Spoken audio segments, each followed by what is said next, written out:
안녕하십니까. 네. 오늘 그 노래 불러주셔서 감사드리고요. 여러분들 노래를 더 듣고 싶죠? 저보다 노래를 듣고 싶은 것 같은데. 오랜만에 노래를 들으니까 정말 좋네요.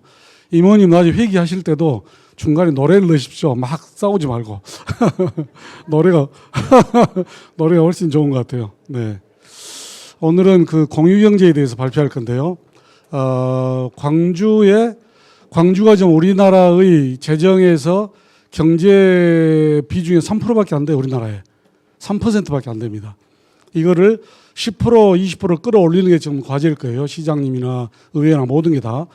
공유경제라는 산업이, 이 새로운 산업이 광주를 도약시킬 수 있을 것인가, 그런 내용이에요. 그래서 오늘 잘 들으시고 그다음에 오늘 오신 박사님들도 계시니까 또 토론도 열심히 하고 그러면 좋을 것 같습니다.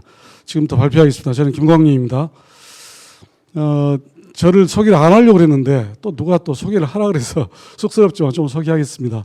저는 광주 공유경제연구원의 부원장인데 비영리법인입니다. 그래서 비영리법인이고요. 저는 전남대학에서 과학하고 경영학 쪽에서 학위를 받았고 천연 항생제 분야에서 신지식이 됐고요. 그다음 중소기업 기술혁신협회 회장을 했고 전남대학교 개원 교수이고 KBS 위원이고 또 바이오 회사를 지금 대표이사이기도 하고요. 그다음에 의과학 쪽에 진통제라는 소설을 출판했고 페북 에세이의 감동원도도 출판했고 광남일보나 또 매일경제신문 같은 데 칼럼니스트로 활동을 많이 하고 있습니다. 2007년에 미국에서 금융위기가 터졌습니다. 어마어마한 금융위기가. 그것은 비우량 등급의 고객을 대상으로 부동산을 대출해줬는데 그게 부실이 돼가지고 부도가 난 거죠. 그러다 보니까 은행이 연소적으로 부도가 난 거예요. 그래서 2008년도에 글로벌 금융 위기가 오면서 주가 보십시오. 다우지수가 바닥을 때렸잖아요. 거의 망할 지경까지 된 거죠. 자, 그래서 어떤 일이 벌어졌느냐. Starting to save again. 우리 다시 전략하자. 그런 운동이 벌어지기 시작했어요. 미국에서. 그러면서 자연스럽게 출현한 게 공유경제라는 게 나타났습니다. 공유경제라는 게. 그래서 전통경제하고 차이점 뭐냐면 공유경제는 소유로 하는 것이고 전통은 소유인데 공유경제는 공유하자. 그 다음에 자원이 고갈되는 것을 우리는 자원을 전략하자. 그 다음에 이윤 창출을 가치 창출로 과잉 소비를 서로 같이 소비하자. 이런 것으로 철학이 바뀌게 된 거죠. 큰 변화입니다, 이게.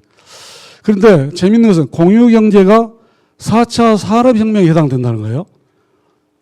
그래서 1차, 2차, 3차, 4차로 왜 그런가? 다보스 포럼에 창립을 했던 슈밥 교수가 그걸 주장을 했는데 모바일과 AI 같은 것을 첨단 도구를 사용해가지고 창출되는 산업이 바로 공유경제다 이거죠. 그래서 이게 4차 산업에 들어간 겁니다. 전 세계적으로 갑자기 공유경제로 급격하게 전환되기 시작했어요. 놀랍게도. 그래서 지금 현재 세계적인 공유경제 기업들이 그때 다 생겼습니다. 그 시기 때 2000년대 초반에. 그리고 각 전 세계의 선진국들이 공유도시를 선언하기 시작했어요. 서울도 2012년에 그랬고 2019년에는 정부에서 우리는 공유경제를 활성화해서 발표도 했고 전 세계가 왜 여기에 치중을 했을까? 잘 생각해 보셔야 됩니다. 제가 지금 나눠드린 책자는 제가 급하게 초안이었고 오늘하고는 좀 다릅니다. 이렇게 여기를 주로 보십시오. 책자를 보지 마시고 여기를 주로 보십시오. 내용이 많이 바뀌었어요. 사우디아라비아에서는 어떤 고민이 있을까요? 석유가 고갈되면 어떨까? 오른쪽에 보면 어때요? 오른쪽에 보니까 다 깎여졌잖아요. 자원이 점점 없어지잖아요. 석유가 없어지면 이 나라 망하잖아요. 중동이. 그럼 어떤 대안을 마련해야 될까? 고민하기 시작했어요. 그게 공유경제가 들어간 거죠. 인류는 자원 고갈에 대비한 대안이 있어야 되잖아요. 타임지에서 세상을 바꾸는 10가지 아이디어를 제안했는데 9번이 뭐라고 돼 있죠? 신보릿고기란 말을 영어로는 어떻게 되냐면요. 리사이클링이라고 했어요. 리사이클링. 리사이클링이 바로 공유경제의 핵심 키워드거든요. 어떻게 전 자원을 다시 쓸까? 그런 고민이 시작됐어요. 리사이클 가치가 그런 거 있을까요? 우리 리사이클하면 어떤 생각이 들어요? 보통 창작물이나 지식 재능을 좀 이용하고 여분의 물건들, 옷을 좀 갖다가 좀 공유하고 이 정도 생각하잖아요. 이거를 뭐라 그러냐면은 우리는 빙산의 일각이라고 불러요. 왜 그럴까요? 밑에 뭐가 있을까요? 어마어마한 게 숨어 있었어요. 어마어마한 게. 공간경유, 리사이클 얘기가 같아요. 펫배터리만 공유해도 600조예요. 600조. 재활용해도. 남원방을 이용했던 20조의 매출 올렸어요. 여부는 장화용을 했더니 15조 매출 올렸고, 리포브 제품 한국에 500억 정도, 태양광만 해도 4조 5천억, 방출 원배수가 664억 톤이에요. 이걸 전기에너지로 바꾸면 어떨까요? 리사이클이 34조 원, 폐플라스틱이 SK만 해갖고 4조 원이에요. 어마어마한 자원이 새로운 경제적인 요건으로 있었는데 그동안에 이거를 활용을 안 했다는 거죠. 시대가 바뀌었어요, 이제. 완전히 바뀌었어요. 자, 그래서 에어비앤비는 어떻게 됐느냐? 미 산업 디자인 박람회가 샌프란시스코에 있었는데 호텔이 만석이네?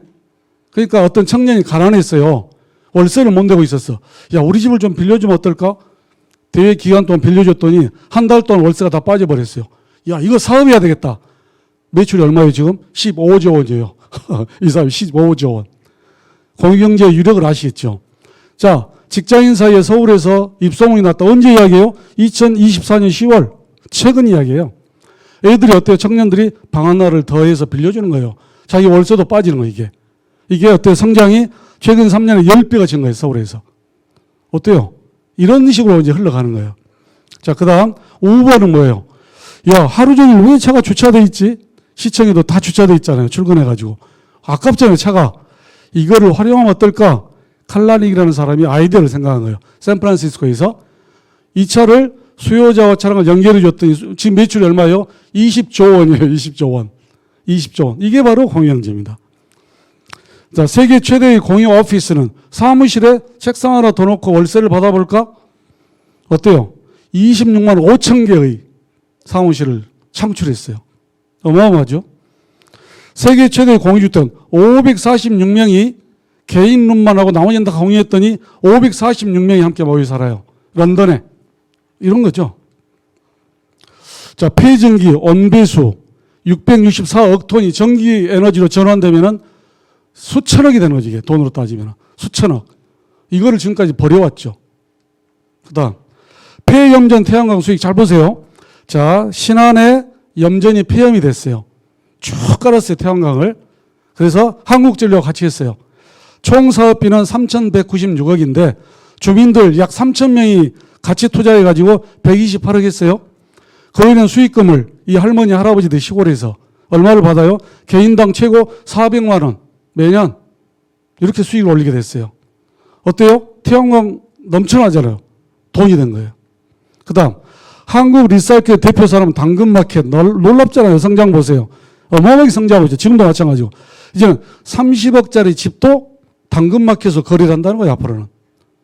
놀라운 산업이 만들어지고 있어요. 중고거래, 옷 팔고 구두 팔던 이 당근마켓이 이렇게 돼버렸어요. 자, 그러면 이것뿐입니까? 제가 조사한 것보다 이렇게 많아요. 이게 도대체 얼마일까요? 수백조, 수천조겠죠. 세상은 변하고 있습니다. 세계 최대의 공유 시스템이 이제 소개할게요. 웰페어 스퀘어라고 미국은 유타주에 있어요. 세계 최대의 공유 시스템, 세계 최대의 공유 도시가 있어요. 제가 이모님한테 시의원들 데리고 제발 좀 가라고 그랬어요. 시장님 모시고. 제발 가라고. 그래서 제가 안내할 거예요. 그럼 저는 공짜로 보내주겠죠. 네, 제가 소개를 하겠습니다. 여기는 구 여의도 면적에 그 정도 되는 그 규모예요. 여기가. 유타주 솔트레이크에 소재하고 있어요. 지역공동체 한 교회가 1조 3천억을 매년 기부를 해요. 지역이 기부를 좀 해야 돼요. 어마어마하게 지역을 살려요. 이 교회 하나가. 전체 시민은 모든 시민이 다 자원봉사자예요. 여기는. 모두 다. 그래가지고 물품도 기부하고 돈도 기부하고 재능도 기부하고 자원봉사. 이래가지고 전 도시가 주가 공유도시가 되는 거예요. 이렇게. 광주가 그렇게 되면 어찌 될까요? 또 봅시다. 웰페어 스퀘어 이렇게 건물들이 많이 있어요. 이런 건물들이 많이 있습니다. 자, 이제부터 한번 영상을 볼게요. 네. 2분 30초짜리입니다. During the Great Depression, the Church of Jesus Christ of Latter-day Saints created a welfare program to help the poor and needy. As part of that program, in 1938, the church built a complex in downtown Salt Lake City, Utah, that today is still known as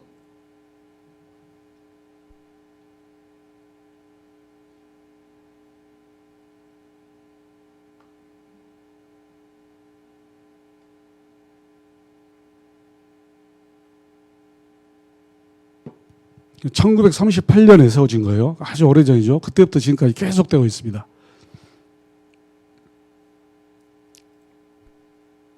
During the Great Depression, the Church of Jesus Christ of Latter-day Saints created a welfare program to help the poor and needy. As part of that program, in 1938, the church built a complex in downtown Salt Lake City, Utah, that today is still known as Welfare Square. Welfare Square meets the needs of many people. To do so, it has a grain elevator, a bakery, a cannery, 제과점도 a milk 있고 processing 빵을 plant, 만든 and 공장도 even a 있고 Deseret Industries thrift store. 모든 물품을 다 The 여기서 Welfare Square grain elevator can hold up to 300,000 bushels of grain. It acts as a hardy 30만 storage unit 톤을 and also 재련할 수 supplies a 있는 bakery that can produce 만들 수 thousands of 있는 loaves of 공장이 bread per 있고 day. In the cannery, food purchased commercially or brought in from church-owned 식품과 farms is packaged and 또는 bottled. Spaghetti 패키징하는 sauce, 거 모두 있어요. salsa, applesauce, 소스, honey, and jams are all prepared. The milk plant processes upwards of 3.5 million pounds of milk each and every month. 우유, 꿀, Butter, sour cream, cottage, and cheddar cheese are also produced. 치즈, Dry milk is even processed and shipped around the world as part of 가루로 humanitarian 말린 aid 분유, packages. No matter what type of food is being made or 과학자들, processed, food scientists are on hand to check the quality and safety of any food produced at Welfare Square. Much of that food is then distributed through an attached bishop storehouse, 저장하는 finding its way to home food storage 여기서 centers and to 저장을 individuals 팔거나 who need 기부하고 temporary assistance. A 40-truck fleet also logs millions of 40개의 miles per 대형 year, 트럭들이 delivering 필요한 food 곳에 to bishop 바로 storehouses 배달해주고 in 45 different 어마어마하게 states. 차로 돌아야 되는 물류창고. Welfare Square also houses a thrift store 여기는 called Deseret 도네이션 Industries. 기부하는 센터가 The 있어서 store sells 기부를 donated 이렇게 items 받고 with 모든 proceeds funding 자원들을 job training so that employees 여기서 can learn the 훈련시키고 skills they need to get back 직업훈련시키고 on their feet and find meaningful 직업을 employment. 주고 Much like the items being sold, 모든 most of the 자원들을 staff is also getting a 다시 second chance. 리사이클해서 또 The 공급하고 Self-Reliance Resource Center at Welfare Square also helps people find better 여기서 jobs, 사람들에게 start 고용할 and 수 grow 있는 their own 교육을 businesses, 받고 and assist 신청받고 with educational 훈련하고 needs that lead to a better 교육시키고 life. In addition, development counseling services within Deseret Industries helps pay for schooling and additional 카운셀링을 training. 하고 공부를 하도록 Helping to 도와주고 care for the poor and needy is sacred work that deserves a concentrated effort. At Welfare Square, volunteers, including those in need, 자원봉사자가 돼 accept 모두 다 assignments to provide 자원봉사자. meaningful service so that facilities can run as smoothly as possible. At the end of the day, the most important goal is to provide for the poor and needy in the Lord's way. 이게 광주에서 되면 어떨까요, 우리 이모님, 시청 주무 과장님. 광주가 이렇게 되면 어쩌겠어요. 놀라운 일이 벌어지겠죠. 이거는 광주 공익경제 모델이에요. 이 솔트레이크 시티는 재배, 생산, 가공, 완제품, 기부, 의료, 진료, 자원봉사, 구제, 용품, 일자리 상담, 리사이클까지 완벽한 도시입니다. 이거를 잘 연구하시길 바라요. 웰페어 스케이는 정치인들이 견학하는 코스예요. 미국에 모든 정치인들 코스 계속 이렇게 견학하는 배우고 뿐인가요? 북한에서 북한 대사관 영사들이 와가지고 중앙일보에 보도된 기사예요. 여기 가서 배우고 있어요. 복지를 배우고 있어요. 그 다음에 대통령 레이건 대통령도 와서, 또 누가 왔을까요? 여러분이 좋아하는 트럼프 대통령 트럼프도 와서 보고 창고도 가서 견학하고 난리를 쳐요. 배우려고. 왜 그러겠습니까?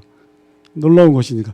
자, 그런데 유타의 이 솔렉시티 못지않게 저는 광주가 공유경제의 최고 적절한 도시다 그렇게 생각을 해요. 왜 그럴까요?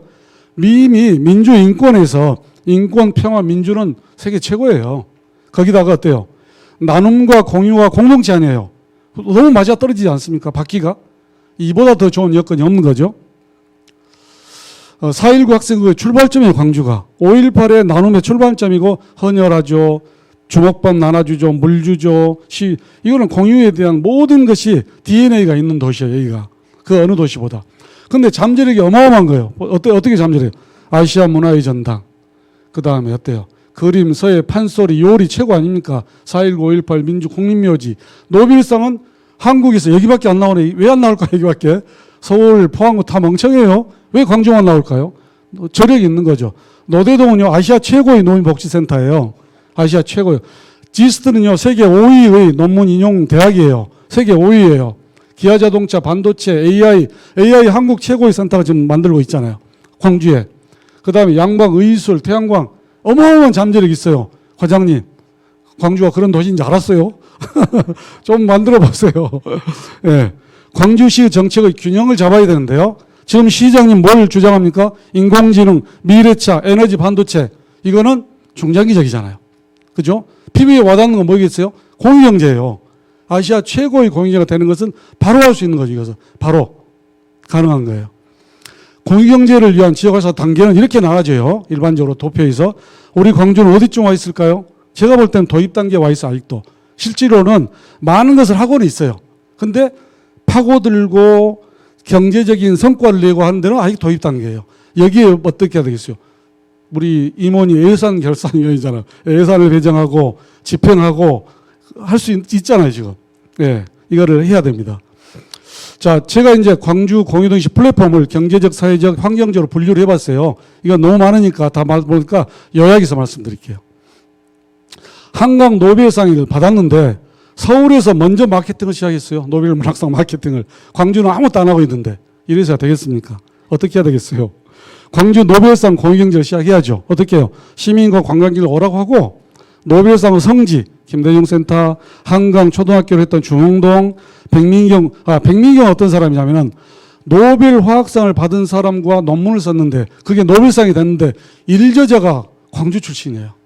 서울대 교수예요, 지금. 백민경 교수. 노벨상 후보자예요. 그 사람도 광주 사람이에요. 광주 과학고등학교 나왔어요. 여기를 노벨상 성지로 만들어야죠. 관광 코스로 만들고 거기서 교육도 하고 체험 강의도 하고 수업도 하고 노벨상 수상자들을 오라고도 할 수도 있고 영상으로 수업도 하고 거기서 해야죠. 그걸 자원으로 만들어야죠. 광주 시민들은 공유 숙박, 공유 차량으로 해서 봉사하고 그래가지고 여기에 SNS, 유튜브에 확산시키고 그래서 만들어야죠. 이 도시를. 그다음 스포츠는 어떻습니까? 기아 타이거즈 우승했잖아요, 이번에. 기아가 역사적으로 제일 많이 우승한 팀이에요. 지금까지 프로에서. 축구 월드컵 4강 경기장 아닙니까? 양궁 우승에서 금메달, 배드민턴 금메달, 체조 금메달이잖아요. 이거를 썩혀요. 이 사람들에게 원포인트 레슨을 부탁하고 금메달리스트가 와서 코칭도 하고 영상도 하고 만들어야죠. 시민들은 공유 경제를 이용해 숙박과 차량을 하면서 하고 유튜브를 확실히 해야죠. 이것도 가능한 일 아닙니까? 제가 유럽을 갔을 때요. 다 경기장 개방해가지고요. 투어로 돌려요. 저도 투어에 돈 내고 갔다니까요. 10,000원씩 내고. 왜 우리는 못합니까? 월드컵 다 했는데. 자, 그 다음에 광주 국가 AI 센터가 아시아 최대가 지금 들어섰어요. 이미 광주에서는 2,200개의 병원을 대상으로 AI 의료 지원 플랫폼 시작했어요, 지금. 자, 여기에 뭐가 있어요? 시민들의 재능을 플랫폼을 만들어야 되고, 데이터 센터에. 의료 데이터, 병원 데이터를 다 만들어서 필요할 때는 시민들이 수시로 쓸 수 있는 공유 공공 자산을 만들어야 되는 거죠. 그 다음, AI 공공 데이터가 잠재력을 발휘하면은요, 어마어마하게 많은 일자리를 창출할 수 있어요. 왜? 데이터를 몰라서 일자리를 못 찾는 경우가 너무 많으니까요. 그 다음, 광주는 자동차 공유경제에 적합한 곳이에요. 제가 독일에 갔었는데요. 독일의 BMW 공장에 가면 자동으로 만드는 다 코스를 견학을 시켜줘요. 광주는요, 어때요? 기아 자동차 있죠? 광주형 자동차 또 있잖아요. 이건 견학 코스로 만들기가 너무너무 좋은 거죠. 기아 자동차. 거기서 장인들이 와 설명해주고 브리핑해주고 얼마든지 숙박과 차량을 공유를 하면서 공유 경제와 기존 사람이 만났을 때 시너지가 엄청나게 커지는 거죠. 그 다음, 광주는 배터리 리사이클. 자, 배터리 속에가, 폐배터리 속에 금이 있어요. 은이 있어요. 리켈이 있어요. 이거를 도시광산이라고 불러요. 자, 그런데 글로벌 전기차 배터리 리사이클 시장이 어때요? 87조 원이 된다는 거죠. 100조까지 가는 거죠. 이거를 광주는 놀고 있을 수는 없잖아요. 자동차 공장이 있는데. 이것도 우리 산업으로 만들어야 되는 거죠. 공유 산업으로. 그 다음에 가치 공유 활동. 자, 광주가 재밌는 정책을 했어요. 농민 수당도 주고 가사 노동 수당도 주자. 집에서 제가 가사노동 하거든요. 빨래도 하고 설거지도 하고. 시간 되면 우리 과장님이 저한테 이번 주에 7만 원 줄 거 아니에요. 사회적 가치활동. 공유경제를 해갖고 내가 차를 빌려줬다. 누굴 때 이거 가치활동했으니까 10만 원 줄 거 아니에요. 일주일에 내가 17만 원 버는 거죠. 이거를 주려고 지금 시장님이 하고 있는 거예요. 근데 농민수당은 이미 지불하기 시작했고 이 두 가지는 지금 하려고 하는 거죠. 여기에 우리가 힘을 좀 몰아줘야 돼요. 이거는 전국 최초거든요. 최초예요. 이런 것들은 굉장히 좋은 공영제 수단이 되는 거죠. 리퍼브 시장은 뭐예요? 자, 전시를 했어요. 아파트에. 그 다음에 반품이 들어왔어요. 이건 새 건 아니잖아요. 이것을 30%에서 80%에 싸게 파는 시장이 있는 거죠. 그게 리퍼브 시장이에요. 3조 정도 규모인데, 자, 반품만 해도 4조 5천억 규모예요. 어마어마한 규모, 이게. 어떻게 해요? 광주에 상설 리폼 매장을 만들어야죠. 이 산업을 일으켜야 되는 거죠. 그 다음, 태양광은 이미 광주에서 광주 햇빛 발전소가 있었어요. 우리 아파트에 이렇게 만들자. 이런 식으로. 여기 쫙 깔았어요. 그래, 어때요? 시민들한테 연 4.2% 이자로 지급하고 있어요. 이 아파트 주민한테 지금 돈 주고 있어요. 왜 거기만 해야 됩니까? 더 키우자는 이야기죠. 이게 다 공유경제 산업 자산이에요. 자, 광산구는 다문화 도시다. 왜 다문화 도시일까요? 공장이 많잖아요. 그쪽에가. 하남공단도 있고. 자, 그 사람들은요, 다문화 푸드, 다문화 공연, 다문화 전시, 다문화 작품, 경매, 이런 것들이 다 자산 아닙니까? 이걸 한 골에 몰아가지고 상시 코너를 만들면 얼마나 많은 관광객과 시민들이 오겠어요. 이런 것도 자산이 된다는 이야기죠. 그 다음에, 자, 오늘 이제 발표하실 직업교육 쪽에 목성 산업개발 오셨는데, 이 얘기는 정말 신기하잖아요. 벌써 여기 뭐라고 써 있어요? 정년이 없다. 건강하게만 자라라. 정년이 없다. 건강하게만 해라. 우리 호남이 최초죠. 우리나라에서도 아마 최초일 거예요. 여기 창업자의 모토는 창업자 경영 철학은 나보다는 우리를 말이에요. 근데 여기 보니까 책도 이번에 쓰셨잖아요. 자서전을. 누가 썼을까 이거를? 제가 썼겠죠. 네, 많이 좀 홍보를 해주세요. 어쨌든 이분이 정년을 없애버렸어요. 그래서 오늘 발표하실 거예요. 좀 이따가. 도대체 어떤 철학을 가지고 정년 없는. 그래서 어때요? 퇴직자들이 퇴직하고 이사로 다시 취업하러 들어와요. 받아주니까. 우리나라가 그래야 되지 않겠어요? 전체적으로. 직업을 공유하는 거죠. 자, 오늘 제가 하는 포인트 중에서 제일 중요한 걸 지금부터 말씀드릴게요. 광주 공유경제 금융거래소를 만들자. 광주 공유경제 금융거래소를 만들자. 뭐라는 거죠? 재능 기부자들이 재능을 기부하자. 광주 탤런트 뱅크를 만들어가지고 재능 뱅크를 만들어서 기부를 하게 하자. 물품을 기부하는 사람들도 탤런트 뱅크나 기록되고 금융거래소에다 기부를 하자. 이거를 어떻게 활용하자? 신청자들이 여기에 신청을 하자. 그러면 기부자들이 수학도 가르쳐주고 영어도 가르쳐주고 공짜로. 자, 그럼 어떻게 해요? 물품이 기부되니까 이거를 공유화폐로 만들어가지고 기부자들에게 물품으로 주자 이거죠. 자, 이거를 이제 좀 더 제가 설명할게요. 이런 거래소를 만들자. 다시 봅시다. 야구장에 가면 많이 비어있죠? 이거 공짜로 표정 몇 개 주면 어때요? 그죠? 축구장 많이 비어있죠? 헬스장, 영화관 텅텅 비어있죠? 비행기 많이 비어있잖아요. 공짜로 좀 주면 어때요? 100장, 10장, 1000장씩. 자, 또 봅시다. 뷔페, 주차장, 풋살장, 자가용, 빈방, 여분 농구장 많잖아요. 여기는 입장료를 주면 어때요? 돈 공짜로. 자, 이번에 시위하고 있잖아요. 평일에 서울에는 빈방이 많습니다. 공짜로 주면 어때요? 이거 좀. 네? 상품으로. 마찬가지. 여기도 마찬가지. 자, 여분의 커피, 배드민턴장, 강의실, 수강증, 골프회원증, 수영회원증 공짜로 주면 어때요? 좀 어느 정도. 예배실, 독서실, 의류, 명품, 중고 명품. 자, 이런 것들. 그러니까 제주도 관광할 때 1000명이 가는데 한 100명 공짜로 좀 주면 어떻습니까? 같이 올라가면 되지. 이런 것들. 다 이걸 무료로 줄 수 있는 거잖아요. 어느 정도는.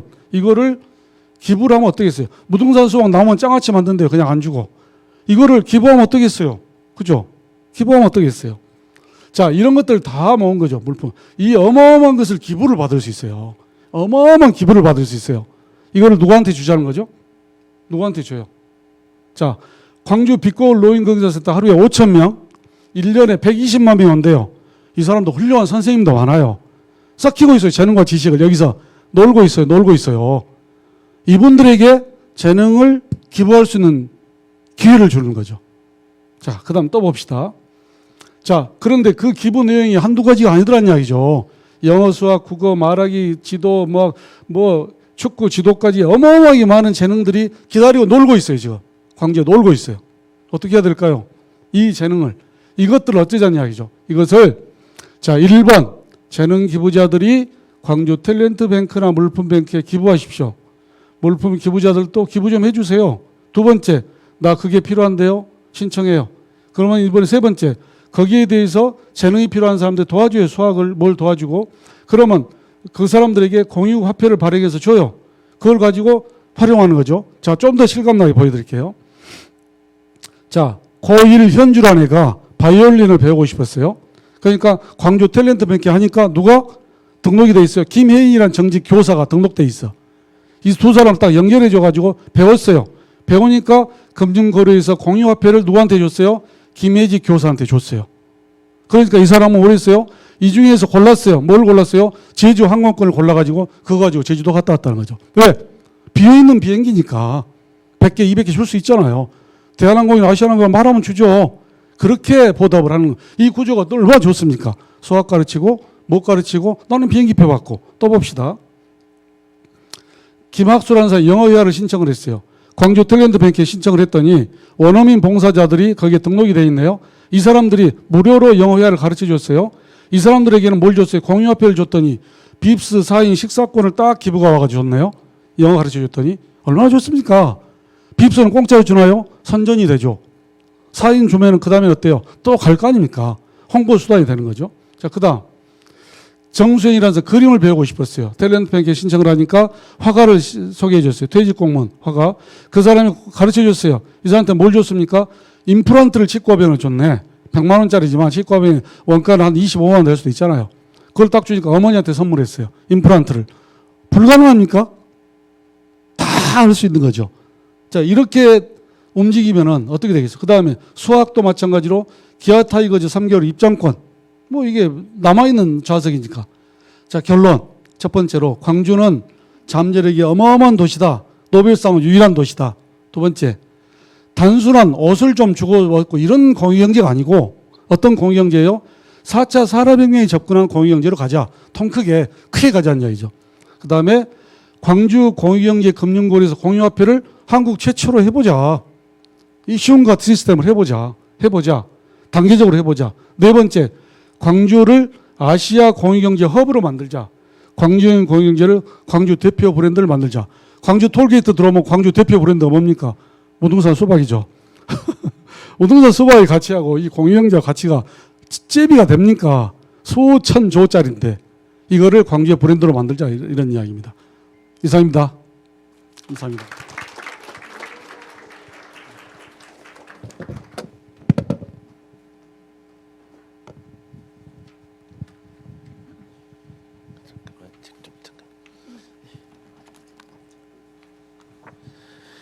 예, 수고하셨습니다. 두 번째 발제는 아까 우리 김광 박사 잠깐 소개가 됐는데 목송그룹 최훈창 기획실장님께서 현재 이 회사에서 여러 가지 운영하고 경영하고 있는 사례를 소개해 주시겠습니다.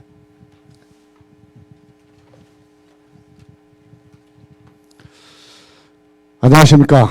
저는 목송그룹 기획실장 사장 최훈창입니다. 반갑습니다. 오늘 이렇게 귀한 자리에 제가 발표할 수 있는 기회를 주셔서 대단히 영광스럽게 생각합니다. 먼저 저는 오늘 퇴직 연령 근로자 고용 연장 및 재고용 일자리 공유에 대해서 한번 말씀드릴까 하는데 화면 왼쪽 하단을 보시면 아까 우리 김광인 박사님께서 말씀하셨던 정년이 없어졌다. 건강만 하자. 이렇게 써져 있죠. 맞습니다. 저희 회사는 정년을 파괴했습니다. 정년이 없습니다. 제가 우리 회사 소개를 해드릴 건데 지금 분위기가 너무 딱딱합니다. 또 우리 김광인 박사님 같은 경우는 학위도 박사학위를 가지고 계시고 대학교 강의도 나가시고 워낙 훌륭하게 강의를 하셨는데 저는 40년 동안을 직장 생활만 해온 사람입니다. 이렇게 여러분 앞에서 이렇게 브리핑한다는 그 자체도 저는 상당히 긴장되고 떨립니다. 그래서 분위기를 조금 풀어볼까 하고 제가 난센스 퀴즈를 하나를 내고 싶은데 괜찮겠습니까? 맞히신 분한테 선물 있습니다. 우리가 평소에 넌센스 퀴즈 그러잖아요. 근데 제가 네이버한테 한번 물어봤습니다. 넌센스 퀴즈가 뭐냐? 넌센스가 뭐냐고 물어봤더니 네이버가 저한테 알려주더라고요. 넌센스는 난센스의 비표준어이다. 그러니까 맞는 말은 난센스이다. 그래서 제가 난센스 퀴즈를 쉬운 걸로 시작을 한번 해보도록 하겠습니다. 나이 많으신 분들이 가장 좋아하는 폭포가 무슨 폭포일까요? 우리 직원들 빼놓고 정답을 먼저 외쳐주세요. 정답을 외치고 말씀하셔야 됩니다. 예, 나이아가라 폭포 맞죠? 맞습니다. 우리 선물 하나 전달해 드리기 바랍니다. 예, 하나 더 하고 가겠습니다. 오래될수록 젊어 보이는 것이 무엇일까요? 오래될수록 젊어 보이는가? 예. 아닙니다. 땡. 또 우리 정답을 한번 여쭤봐 주십시오. 나이 오래될수록 젊어 보이는 거. 예. 예, 맞습니다. 사진입니다. 예. 예, 선물 하나 전달해 주시기 바랍니다. 대단하십니다. 사진은 오래될수록 젊어 보입니다. 예, 이렇게 해서 잠깐 제가 분위기를 좀 풀어보기 위해서 난센스 퀴즈를 하나 내드렸습니다. 이어서 목성그룹 한번 소개할까 합니다. 목성그룹은 7개의 계열 회사로 구성되어 있습니다. 모기업은 목성산업개발, 그리고 목성엘리베이터, 목성ENG, MSENG, 이조은산업개발, 이조은 주식회사, 목성CNC 해서 7개의 계열사로 구성이 되어 있습니다. 이것을 조금 이따 제가 하나하나 어떤 일을 하는지, 어떤 업종을 가지고 있는지 설명을 드리도록 하고요. 목성그룹의 사우는 나보다는 우리를입니다. 나보다는 우리를. 그리고 경영 이념은 공생, 공존, 공영, 즉 함께라는 그런 뜻이겠죠. 그리고 경영 방침은 고객 감동의 주거문화 정착입니다. 이렇게 해서 목성그룹이 지금 사업에 임하고 있고요. 지금 이 목성그룹 회사 전경은 우리가 광천 터미널에서 무안공항을 가시려면은 무진대로를 타게 됩니다. 무진대로를 타게 되면은 우리 광주시청 바로 지나면은 우측에 이렇게 목성이라는 이렇게 엘리베이터 탑이 2개가 보이실 겁니다. 그래서 오른쪽이 1사옥, 왼쪽 건물이 3사옥입니다. 그럼 2사옥은 어디가 있느냐? 무진대로를 800m 더 내려가면 오른쪽에 또 하나 목성이 있습니다. 거기가 저희 2사옥이 되겠습니다. 그래서 우리 사옥 건물을 보시면은 옥상에가 이렇게 정년이 없어졌다. 건강만 하자. 이렇게 정년이 없는 기업이라는 것을 표명을 하고 있고요. 옥상에 국기봉이 3개가 있습니다. 가운데는 태극기가 개양되어 있고요. 왼쪽 것에서는 저희 회사 사기가 개양되어 있습니다. 오른쪽에 뭐가 개양되어 있을까요? 새마을기가 개양되어 있습니다. 우리 지금 현재 관공서에서도 새마을기를 개양 안 한 지 오래됐습니다. 그런데 저희 사옥에는 새마을기를 지금 개양하고 있습니다. 왜 새마을기를 개양하고 있는가는 이따 제가 또 말씀을 드리도록 하겠습니다.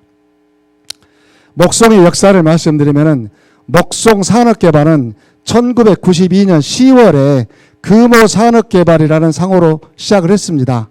그런데 2016년도 금호아시아나 그룹으로부터 상표권 분쟁이 제기되었습니다. 그래서 더 이상 금호산업개발이라는 상호를 사용할 수 없게 되었습니다. 그래서 2016년 10월에 현재의 상호인 목성산업개발로 상호를 변경해서 지금에 이르고 있습니다. 그러면 금호산업개발, 금호아시아나 그룹에서는 왜 금호산업개발을 못 쓰게 했을까요? 금호그룹 내가 예전에는 광주고속이 있었죠. 그 다음에 금호건설이 있었습니다. 그런데 금호건설이 어려워지니까 광주고속하고 합병을 시킵니다.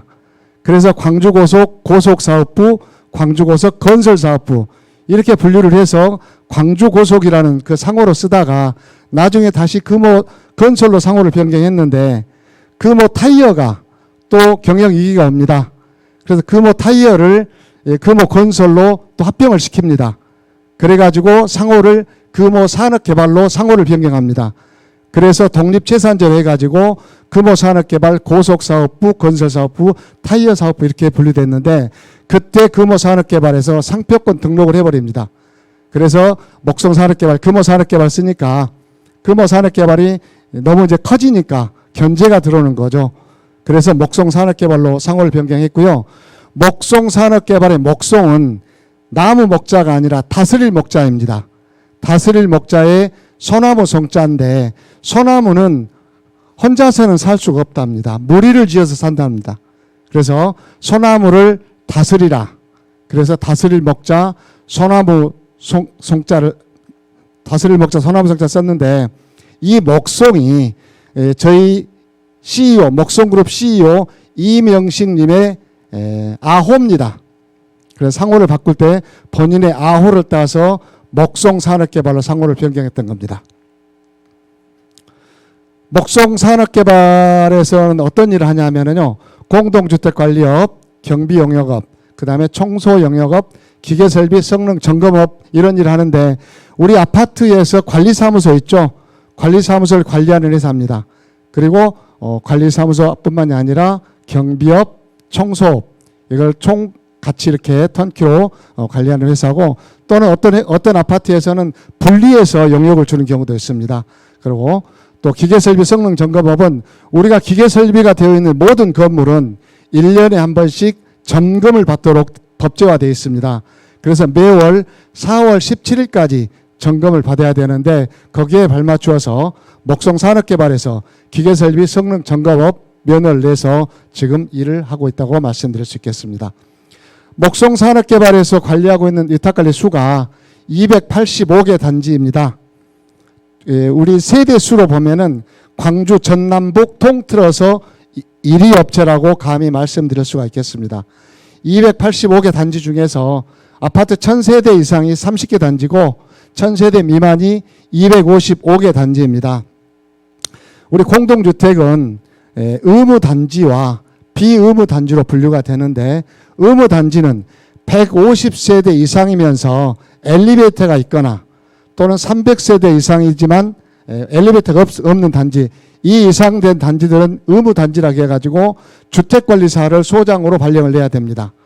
그 다음에 그 이외에는 비의무단지는 주택관리사 자격증이 없이도 우리 관리소장을 할 수 있다고 말씀드리는데, 우리 회사 같은 경우는 150세대 이상 의무관리 대상 단지가 203개 단지입니다. 쉽게 말해서 주택관리사가 203명의 우리 관리소장을 보유하고 있고, 본사에 8명의 주택관리사가 있기 때문에 약 210명이 주택관리사가 근무하고 있다고 말씀드리고, 경비가 225개 단지, 청소가 235개 단지고, 현재 종업원 총수가 2,879명이 근무하고 있습니다. 지역별로 살펴보면은 광주가 285개 중에서 136개로 가장 많고, 전남이 107개, 서울, 경기, 인천, 강원, 충남, 전북, 경남, 경북, 부산, 제주도까지 전국에 걸쳐서 당사에서 관리하고 있는 위탁단지가 분포되어 있음을 살펴볼 수가 있고요. 그 다음에 인원수는 제가 조금 이따 다시 말씀드리겠습니다. 그 다음에 먹성 엘리베이터에서는 승강기를 직접 제조하고 직접 설치를 하고 승강기 유지 보수를 하고 있습니다. 지금 현재 저희 먹성 엘리베이터에서 현재 관리하고 있는 승강기 대수는 약 1000대를 관리하고 있습니다. 그래서 매일 우리 여러분들 시내 다니다 보면은 모닝차가 먹성이라고 써지는 차들이 보일 겁니다. 그 차들이 승강기 어떤 고장이 났다거나 관리하기 위해서 다니는 그런 차, 또는 소방 점검 다니는 그런 차들이 보일 겁니다. 다음은 먹성 ENG.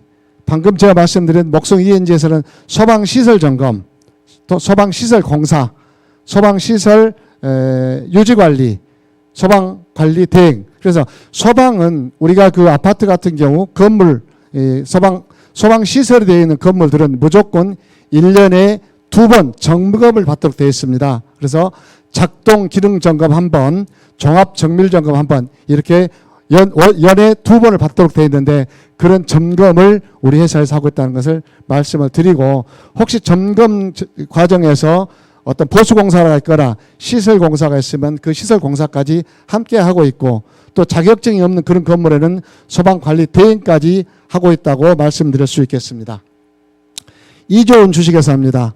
이조은 주식회사에서는 아파트 소독, 방역, 또는 물탱크 청소, 피복 판매, 전산 용역업을 하고 있는데, 우리 아파트 같은 경우에 1년에 2번 정도 이렇게 소독하도록 되어 있잖아요. 그럴 때 우리 회사에서 하고 있고요. 물탱크 청소, 또 계단 청소 이런 부분을 하고 있고, 시간이 조금 촉박한 것 같습니다. 제가 조금 서둘러서 요약해서 간략하게 보고 드리겠습니다. 우리 MSENG에서는 도장공사, 페인트 공사죠. 외벽 도장공사, 또 내벽, 미장공사, 방수공사, 토목공사를 하고 있고 이조은 산업개발은 아까 목송 산업개발과 똑같이 하고 있는데 전남법인입니다. 순천에 본사를 두고 있고 여수, 광양, 순천을 관리하고 있고요. 그 다음에 목송 CNC에서는 우리 자동차 대여업을 하고 있습니다. 목송 그룹 내에서만 한 50대 정도 이렇게 렌트카가 필요해서 직접 렌트카 회사를 만들어 가지고 현재 렌트카가 60대가 있는데 57대는 당사에서 이렇게 소화를 시키고 있고 3대만이 외부로 지금 대여를 해주고 있다. 이렇게 말씀을 드리고요. 지금 네 끝났습니다. 예.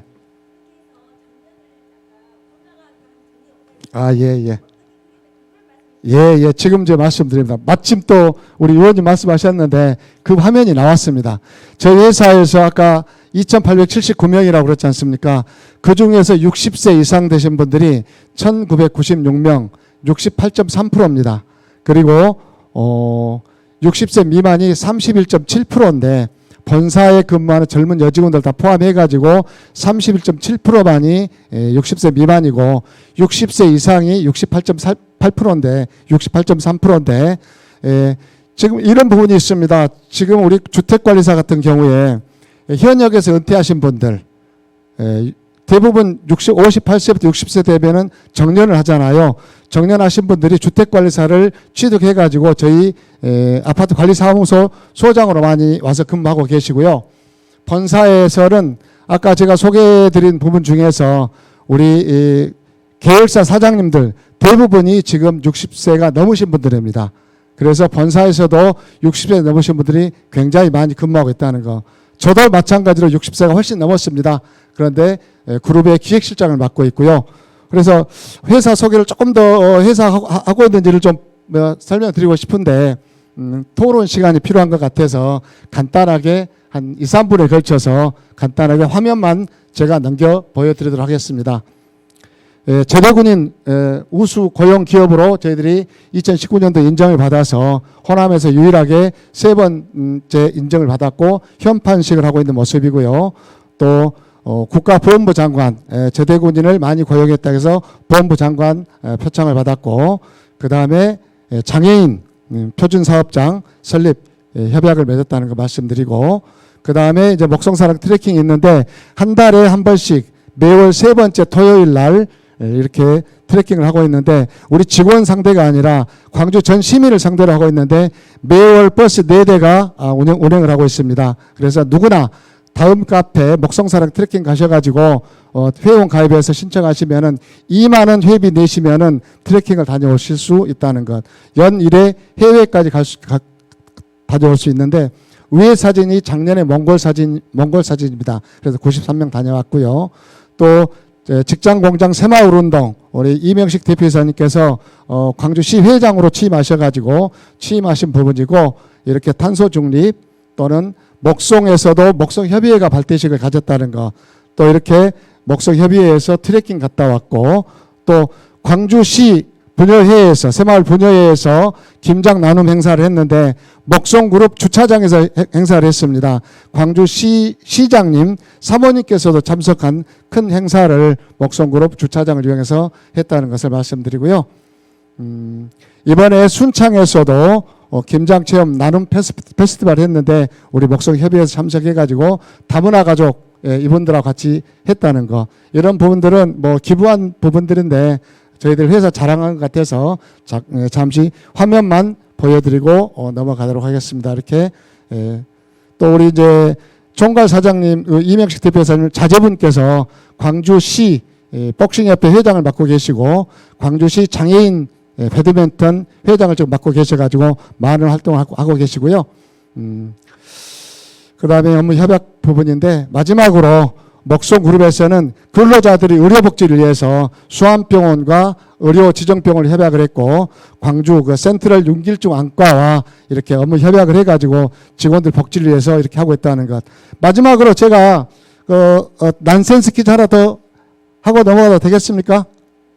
네, 마지막으로 화장실에 2마리 용이 살고 있습니다. 어떤 용이 살고 있을까요? 2마리 용.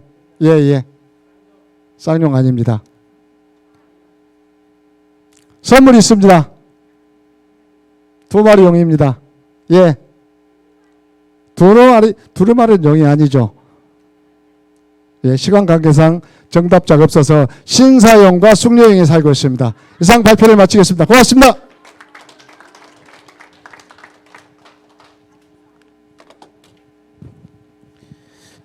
예, 수고하셨습니다. 지금부터는 토론회로 들어갑니다. 오늘 토론에서는 우리 임비한 의원께서 좌장을 맡아서 진행을 해주시겠습니다. 토론자와 발제자들 앞으로 나오시기 바랍니다.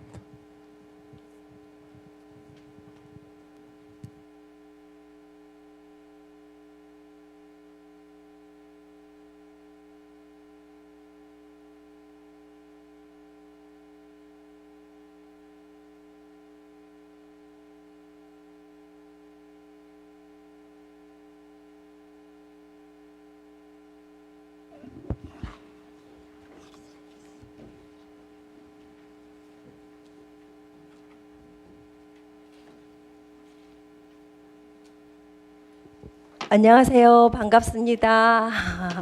장시간인데요. 네, 저는 광주시의회에서 활동하고 있고요. 윤미란 의원입니다. 오늘 토론회 좌장을 맡게 되었습니다. 반갑습니다.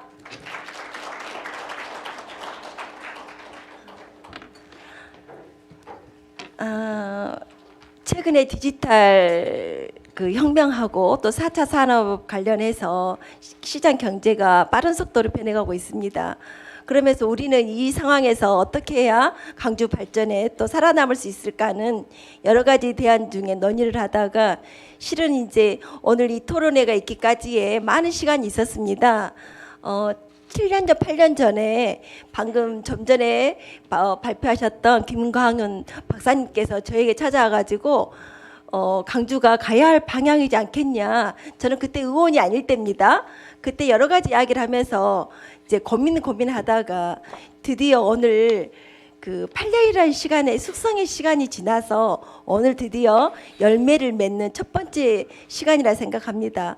오늘 이 자리가 정말 여러분들에게나 또 우리 시나 또 여기 계신 분들 모든 분들에게 새로운 시장과 또 광주 경제에 또 광주 공동체가 모두가 한 마음이 되어서 새로운 신세계로 갈 수 있는 출발점을 시작하면서요.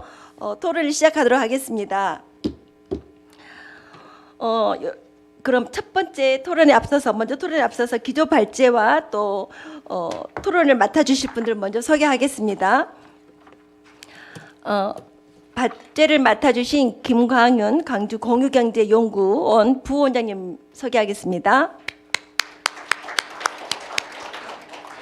다음 좀 전에 저는 이제 회사에서 어떻게 그런 역할을 해왔을까 하는 것을 했었는데 약간 소개하는 동안에 당황했습니다. 왜냐하면 여기는 개인 업체를 이렇게 피하러 할 그런 공간이 아닌데 나중에 괜히 제가 오해를 받을 수 있지 않을까 하는 그 염려가 돼가지고 굉장히 덜덜덜 떨리면서 봤었거든요. 그러나 이제 그런 어떤 사적 감정이 없이 정말로 그 모두가 어떻게 하면 그 서로에게 돌아가는 공유의 경제로 바라보는 시작점이라 봐주셨으면 좋겠습니다. 좀 전에 말씀하셨던 최훈창 목성그룹 기획실장님이십니다. 네.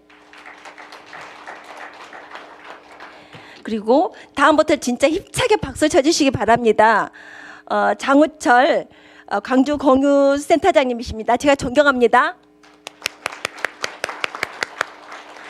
그리고 어떻게 보면 오늘 토론에 아까 김광윤 박사님께서 하신 말씀을 열심히 메모를 하고 우리 시에 어떻게 하면 이걸 적용할 수 있을까 아마 엄청 머리가 아프실 것 같아요. 박윤원 과장님, 네. 그리고 이 또한 광주연구원에서 광주발전연구원에서 우리 광주시를 위해서 하루도 1초도 놓치지 않고 늘 고민하고 또 발전에 어떤 영향을 미칠 수 있을까 늘 노력하고 계시는 민현정 박사님이십니다. 연구원이십니다.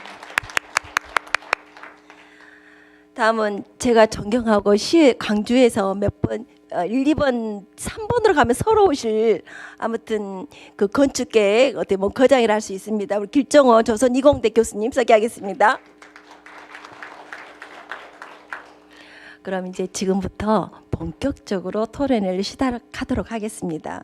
먼저 김광현 경제 공유 본연께서 먼저 발제를 해주셨습니다. 그리고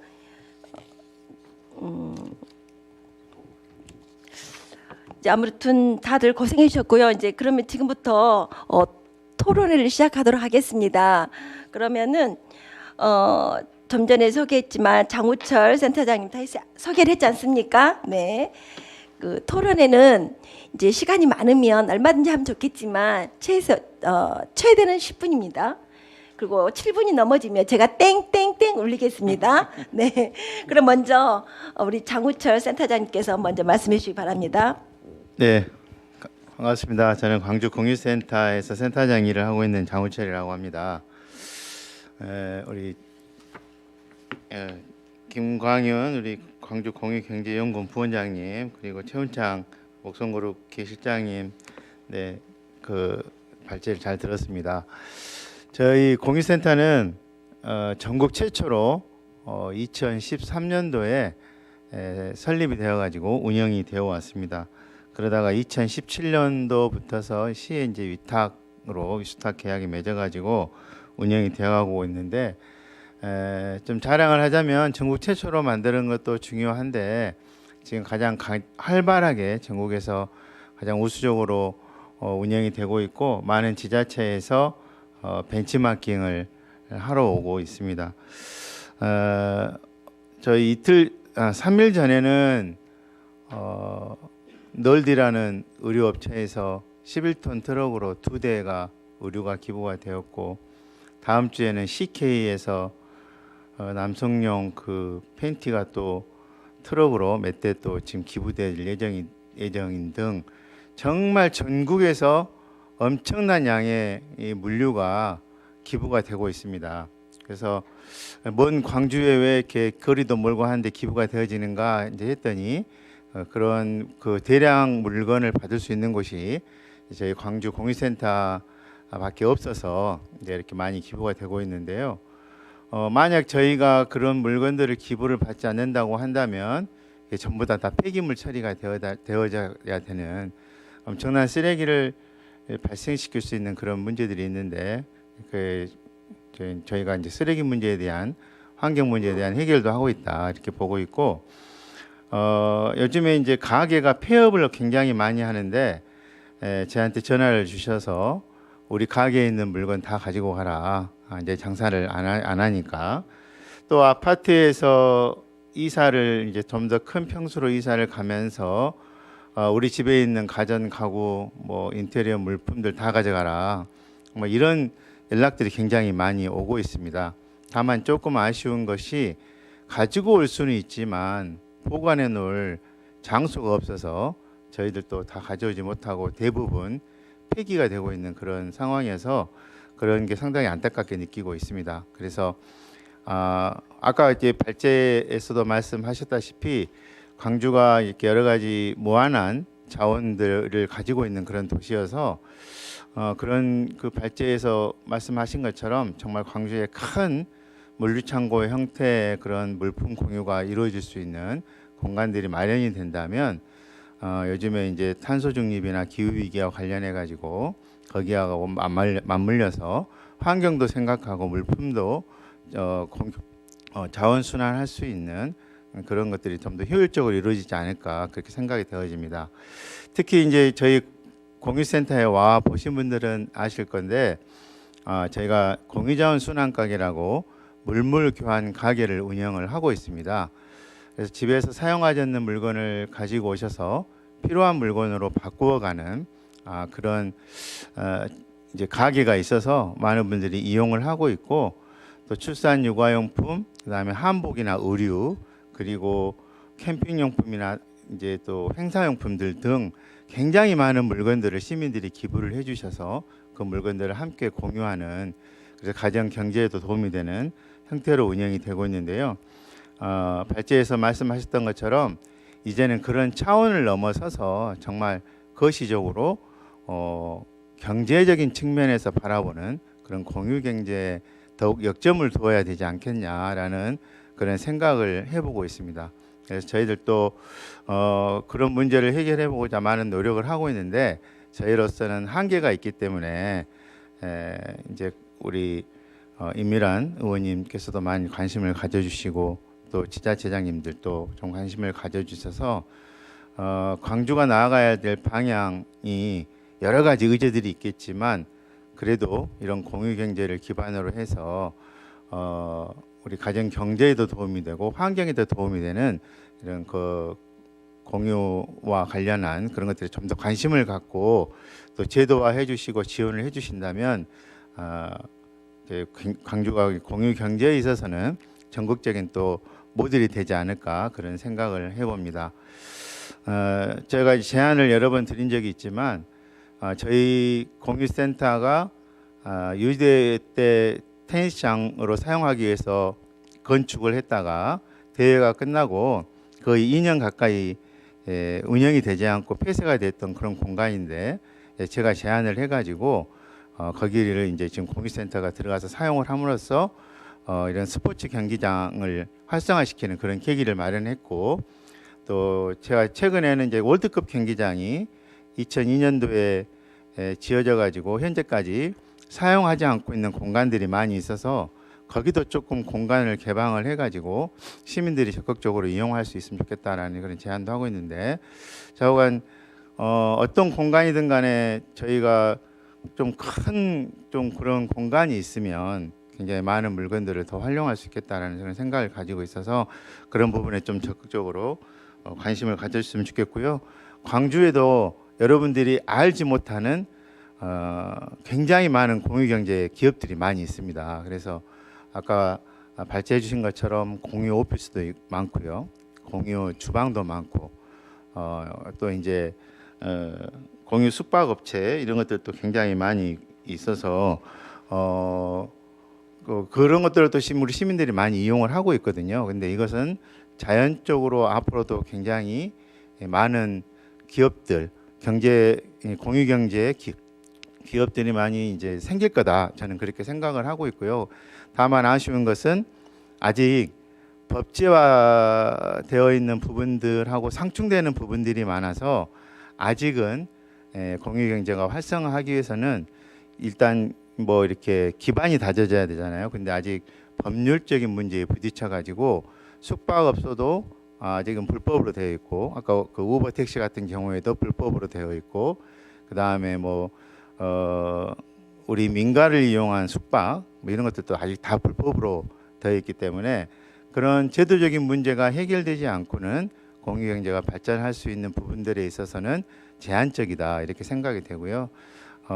그렇지만 앞으로 머지않은 시점에 이것은 다가온 현실이기 때문에 공유경제가 좀 더 활성화될 것이라는 그런 기대를 가지고 있고 그러다 보면 아무래도 공유경제 기업들도 더 많은 발전을 하지 않을까 그런 생각을 해봅니다. 그래서 광주광역시도 선제적으로 우리 발제자 선생님께서 말씀해 주신 것처럼 뭔가 먼저 대응을 하고 뭔가 먼저 법제화를 해서 좀 더 우리 광주에서의 공유 경제가 더 활성화됐으면 좋겠다 이렇게 생각해 봅니다. 감사합니다. 장우철 센터장님 감사합니다. 방금 이제 여러 가지 말씀해 주셨어요. 말씀해 주신 과정 중에 이제 많은 내용들이 있었지만 저에게 가장 기억에 남은 내용이 이제 법제화에 가로막혀서 더 활발하게 이렇게 진행될 수 있음에도 불구하고 이번에 얼마 전에도 또 그랬었잖아요. 우리 전 대통령의 따님도 그게 이제 법에 걸려가지고 안 좋은 일이 있었거든요. 이제 그것처럼 이제 그러는 과정에 또 우버 택시 이야기를 하셨어요. 근데 이제 처음에 누가 그렇더라고요.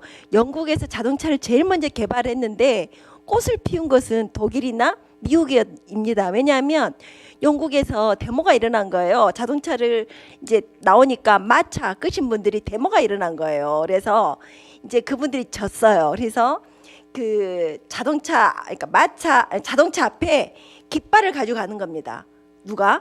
그러면 그 깃발을 초월할 수가 없는 거예요. 그래서 그 산업이 결국은 성장하지 못하고 미국이나 독일로 갈 수밖에 없었던 그 어떤 가장 빨리 개발했음에도 불구하고 제도적으로 뒷받침이 되지 않으면 그렇게 산업은 뒤로 가는 경우가 있거든요. 그래서 오늘 우리 장우철 센터장께서 대한민국에서 최초로 공유 센터를 강주에서 이렇게 먼저 해주셨다는 것은 그건 바로 강주 정신하고 함께하는 거라 생각을 합니다.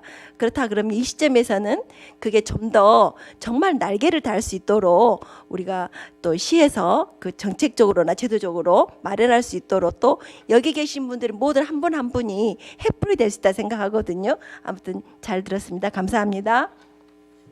그럼 이어서 민현정 선임연구원님께서 토론해 주시겠습니다. 네, 광주연구원의 민현정입니다.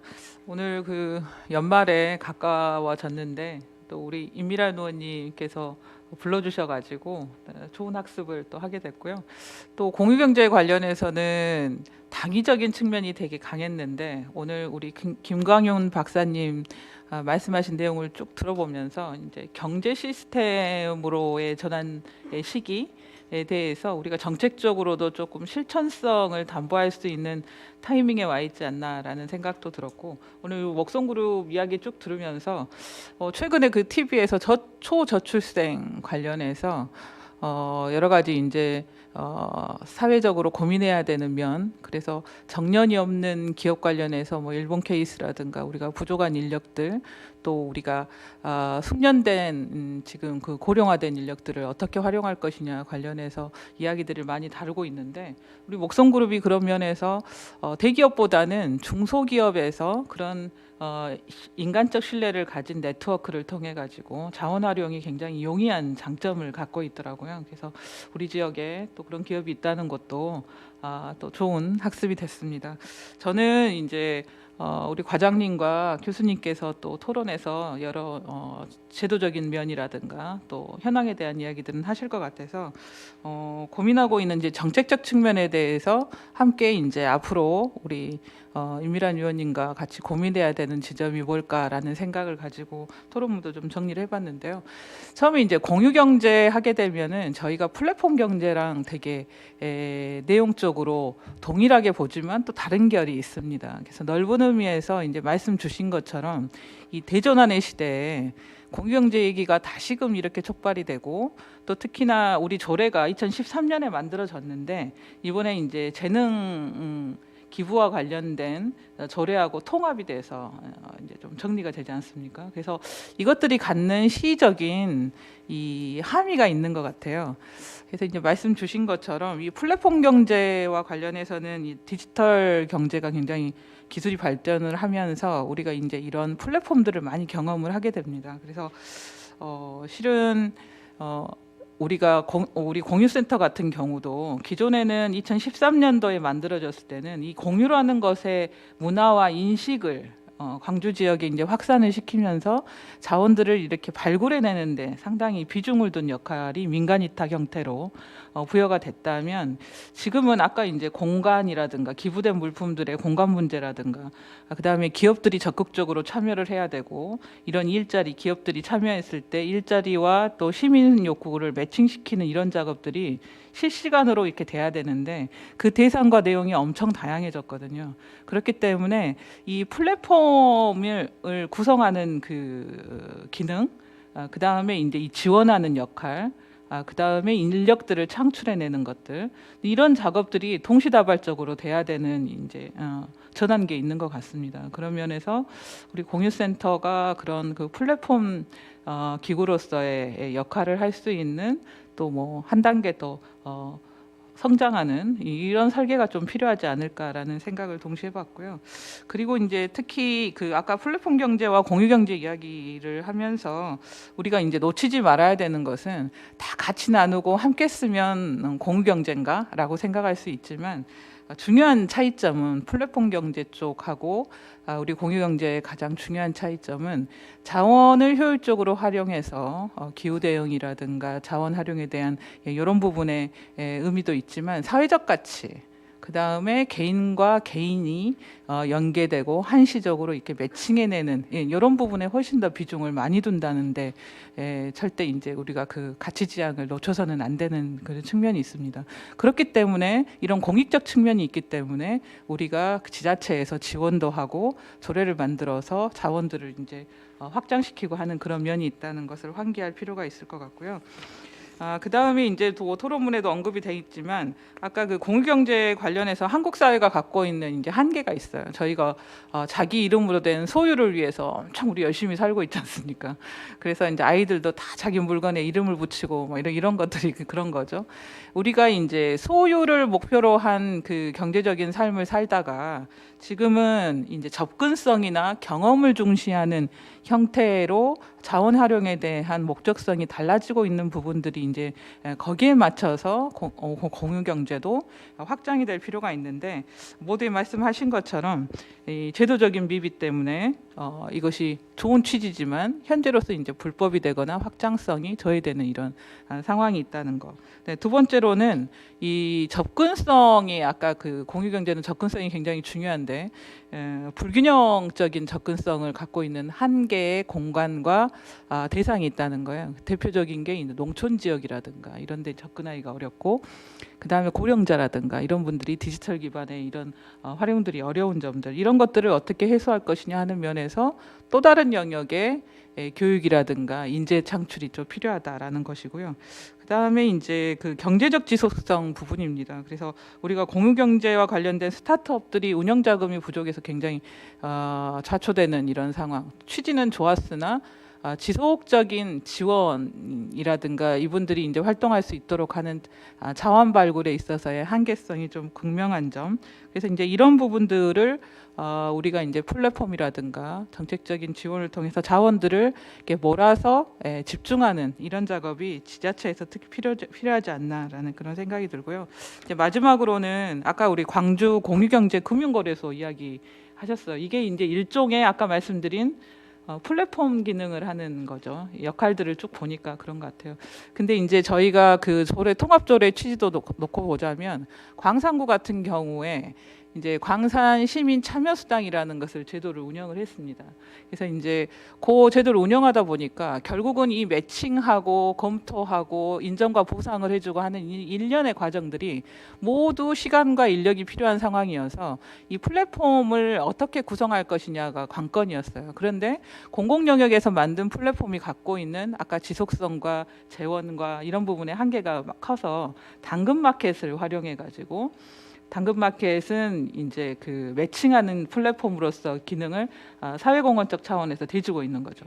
이제 그래서 이제 그 플랫폼을 활용하고 있지만 여전히 숙제는 민간 영역 플랫폼을 활용했을 때 이것의 이익이 공익으로 오지 않고 사적 영역으로 또 가는 부분에 대한 경계를 늘 해야 된다는 점에 있습니다. 그렇기 때문에 저희 이번에 이제 광주시에서도 시민 참여 수당과 관련된 것들이 사회 참여를 열심히 하면 사회적으로 인정과 보상을 해주고 동기화가 돼서 이런 자원들이 확장이 될 수 있도록 하는 것이고 이것이 이제 공유경제로 어떻게든 이렇게 흡수가 되는 구조로 가는 게 중요해서 여전히 우리 위원님께서 시민 참여 수당을 통해서 사람들이 이 공유경제와 관련된 인식이라든가 참여 욕구를 가질 수 있게끔 하고 이제 플랫폼을 어떻게 우리가 구조하느냐가 이제 관건일 텐데 이걸 통해서 아까 일자리 경제 시스템으로까지 갈 수 있는 그런 구상이 진행이 됐으면 좋겠습니다. 이상입니다.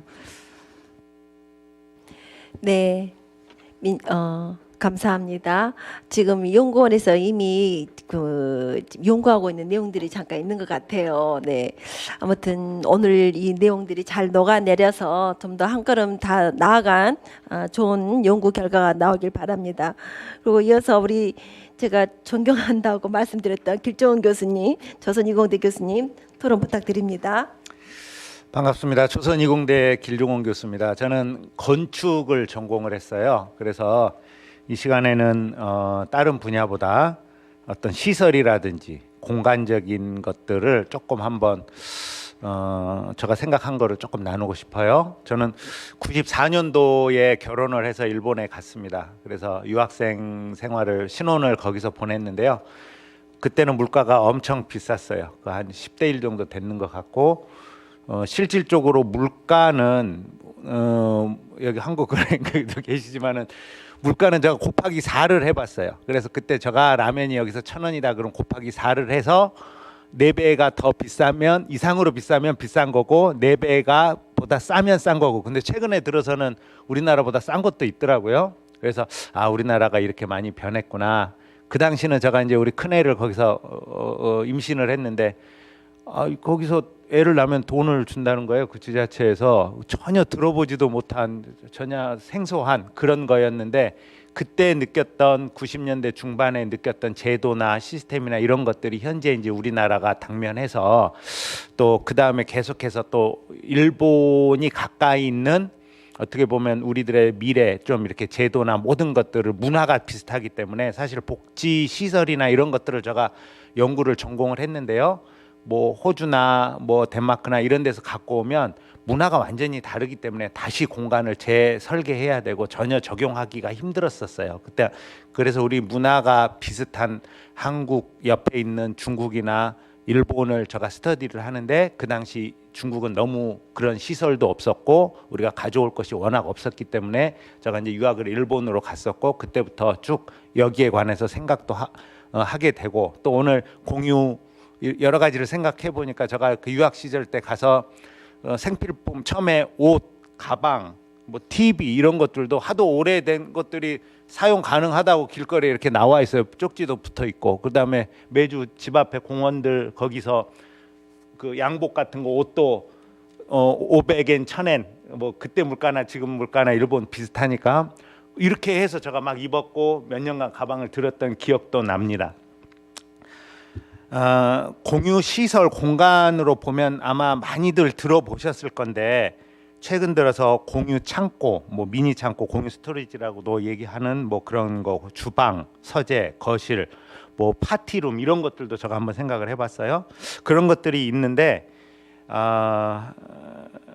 결국은 이런 것들이 공공적인 부분이나 처음에 얘기가 이렇게 되다가 돈이 되면 다 사적 영역으로 민간 이런 쪽으로 넘어오는 것 같아요.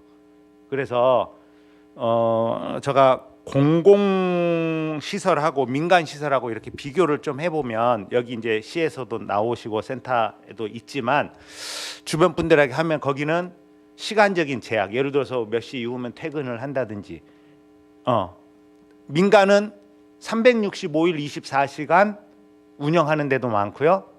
이런 그 공간을 대여를 해도 아예 공공기관이나 예를 들어 김정센터 이런 데는 아예 가격이 비싸 버리고 근데 민간 이런 아니면 시설 음향 장비, 영상 장비 이런 것들이 아주 열악하다는 거예요.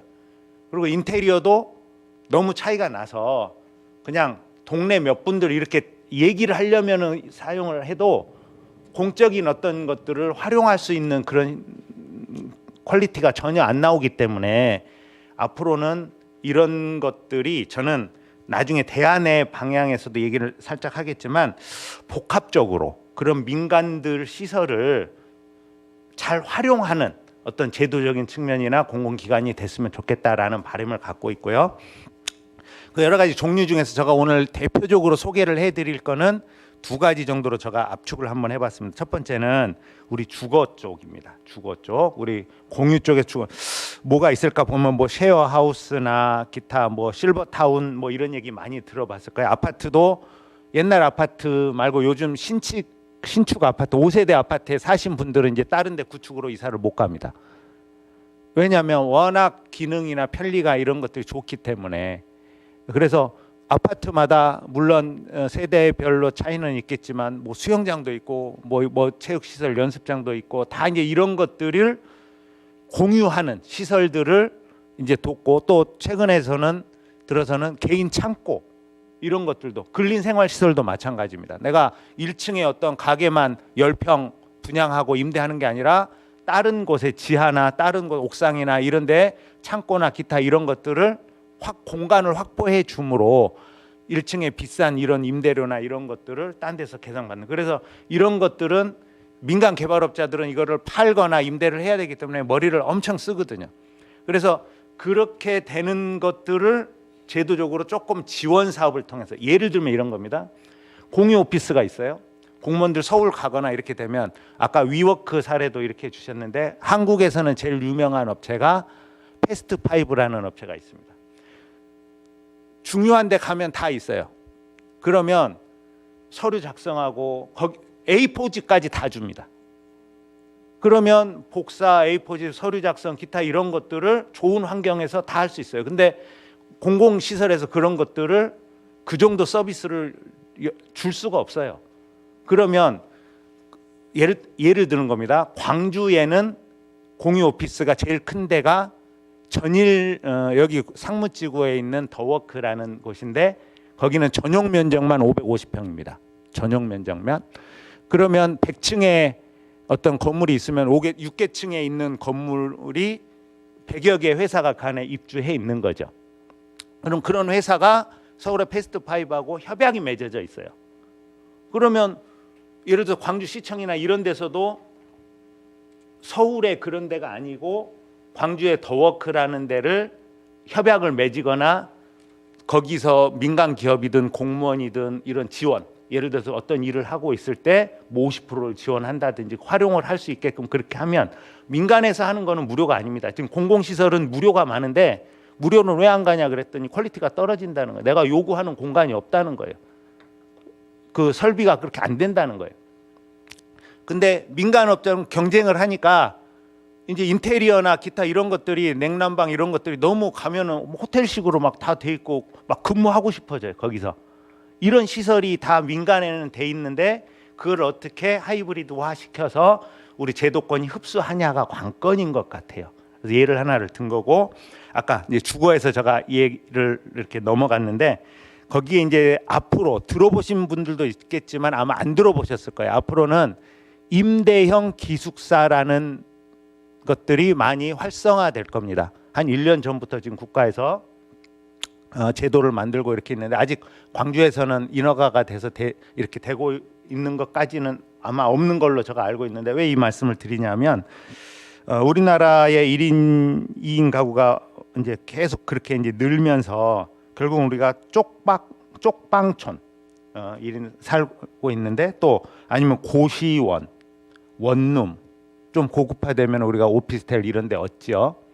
그래서 이제 그 정부에서 1인 가구나 이런 것들은 하는데 워낙 그 대도시에 그런 거를 얻어서 어느 정도 퀄리티를 유지하려면은 비용이 많이 들기 때문에 정부에서 이제 아예 제도적으로 이런 새로운 건물을 말은 임대형 기숙사라 그래서 조금 후질 것 같고 그렇지만 이런 겁니다. 제도적으로 한 사람 앞에 1인실은 10제곱미터 이상으로 하고 거기에 되는 공유 면적, 서비스 면적은 4제곱미터 이상을 확보하는, 그러니까 개인 방에서 혼자 침대 놓고 이렇게 생활을 하는 데는 예를 들어 10제곱미터면 부수적으로 4제곱미터는 거기에 딸린 부엌, 운동시설, 기타 이런 것들을 두라는 거예요. 그래서 1인실이나 이런 것들을, 그러니까 지금까지 없었던 개념이죠. 선진국에 있었던 개념인데 이런 것들을 활성화시키려고. 그래서 광주도 앞으로 그렇게 될 건데,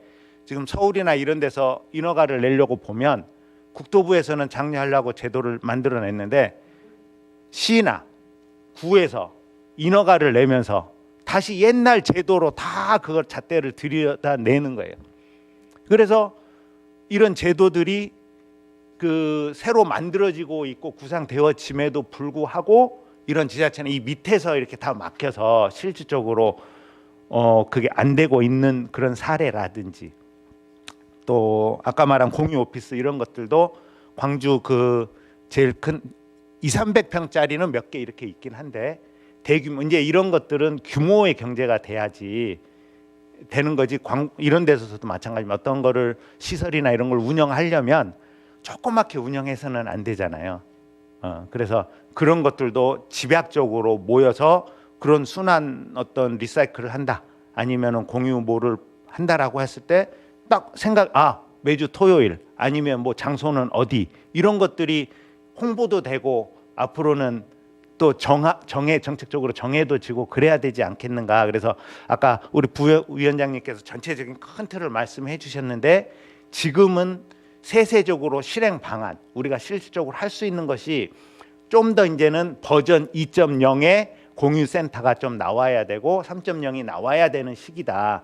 기존의 방향것대로 해서는 이 민간인 수요도 없고 지금은 밖에가 더 이렇게 발전돼 나가고 있기 때문에 그런 것도 우리가 같이 고민해야 되지 않을까, 이런 말씀을 조금 드리고요. 아까 공유 오피스나 그 임대형 기숙사 이런 것들은 조금 더 그러니까 임대형 기숙사 이런 것들은 앞으로 많이 지어질 거니까 또 관심을 갖고 또 이런 부분에 우리가 어떤 좋은 제안이나 제도적으로 막히지 않게끔 그렇게 조금 부탁을 드리고요. 공유 오피스나 기타 이런 시설들은 하여튼 민간 시설들을 지원으로 해서 많이 조금 활용할 수 있게 했으면 좋겠어요. 그걸 분리하지 말고 민간 시설과 공공 시설을. 그래서 지금 공공 시설은 아주 큰 시설 공간이거나 해도 운영 편의성이나 예를 들어 시간적인 제약이나 직원이 계속 근무해야 되는데 공무원들 퇴근해야 되잖아요. 또 내가 꼭 필요한 장소에 가면 거기는 없어. 근데 민간 시설들은 다 있어. 기타 등등 이렇게 해서 하여튼 민간 시설을 최대한 활용했으면 좋겠다라는 제안을 하나 드리고요. 그다음에 이제 제일 마지막으로 향후 방향성 제시 및 건의사항 해가지고 여러 가지 정리를 해왔는데 제도 개선 필요사항 문제는 그 전에 많이 얘기를 하셨기 때문에 굳이 말씀은 안 드리지만 하여튼 이 공간 이런 쪽도 굉장히 많이 변화하고 있는 것 같아요. 인식 변화 이런 것들이 옛날에는 우리 실버타운 이런 거 하면 공기 좋은 그 도시 인근에 이렇게 시작이 되거나 그렇게 조사가 됐는데 요새는 그런 데 가면 다 망해요. 도심지 가까운 병원 가깝고 교통 가깝고 이렇게 편의시설이 바로 가까이 있는 곳에 도심지 안으로 다 들어와서 이렇게 하게 되고 또 우리 지금 최근에 이제 논의됐던 게 상업지역에 이제 그 주택 주거를 지을 때 상업 건물을 15%에서 이제 10%로 하향 조절을 했는데 기타 이런 것들이 완전히 옛날에는 상업과 주거가 분리돼 있어서 뭐 교육적으로나 뭐 여러 가지 생각을 했는데 요새는 같이 가야 되는 부분들이 많이 생겼습니다. 멀리 모사로 멀리 가고 요새는 그냥 핸드폰으로 다 시켜 먹는 시대가 됐기 때문에 바로 밑에나 조금 그 슈퍼나 이런 편의점이나 좀 가는 시대지. 근데 동떨어지게 제도나 이런 것들은 옛날 시스템대로 생각하고 그대로 가면은 안 되겠다라는 생각이 들고요. 마지막으로 이제 제가 조금 그 실질적인 제안을 조금 하자면 광주에 전국에도 마찬가지만 공개공지라는 게 있습니다. 공개공지 들어보셨는지는 모르겠지만 큰 시설물에 광주에도 많이 있습니다. 민간들이 공개공지를 한 7% 정도를 그 퍼센테이지를 공공으로 기여를 하거나 활용하게끔 하면 여러 가지 뭐 용적률을 높여주거나 기타 이런 건축적인 제도가 있거든요. 근데 실질적으로 활용이 물론 서울이나 광주가 이 조례안을 만들어서 유일하게 운영을 하고 있지만 조례안은 있는데 현실적으로 이런 공공 그러니까 민간 것인데 지원을 안 해주니까 인허가 낼 때만 벤치 몇 개 놔두고 사진 찍고 인허가 맞고 그 다음부터는 거기가 개인 어떤 뭐 창고로 쓰여지든 제대로 활용을 못 하고 있거든요. 그래서 이런 공간적인 부분도 그 민간의 영역이라고 손 놓고 이런 게 아니라 지원을 해줌으로 그분들이 실질적으로 우리 시민들이 그쪽을 활용할 수 있게끔 주차장도 마찬가지입니다. 화장실도 마찬가지고 지금 구에서는 그 주차장에 대해서 차단기나 CCTV나 기타 이런 것들을 지원 사업해서 그 공공시설이나 민간 시설들이 주차장도 오픈도 하고 여러 가지 이런 사례들이 있는 것처럼 그래서 그 주차장 확보하려고 땅 살라 그러면 얼마나 돈이 많이 들겠어요. 그래서 우리가 지금 이 자리에 모인 여러분과 우리가 조금만 더 연구하고 고민하고 이렇게 되면 앞으로 시민들이 더 누려야 될 이런 부분들은 확실히 늘어나는 것 같고 그런 측면에서 오늘 좋은 또 이런 토론회를 마련해 주신 의원님께 또 감사를 드립니다. 예, 감사합니다. 네, 길정훈 교수님 감사합니다. 박수를 칠 때는 화끈하게 확실하게 쳐주시기 바랍니다.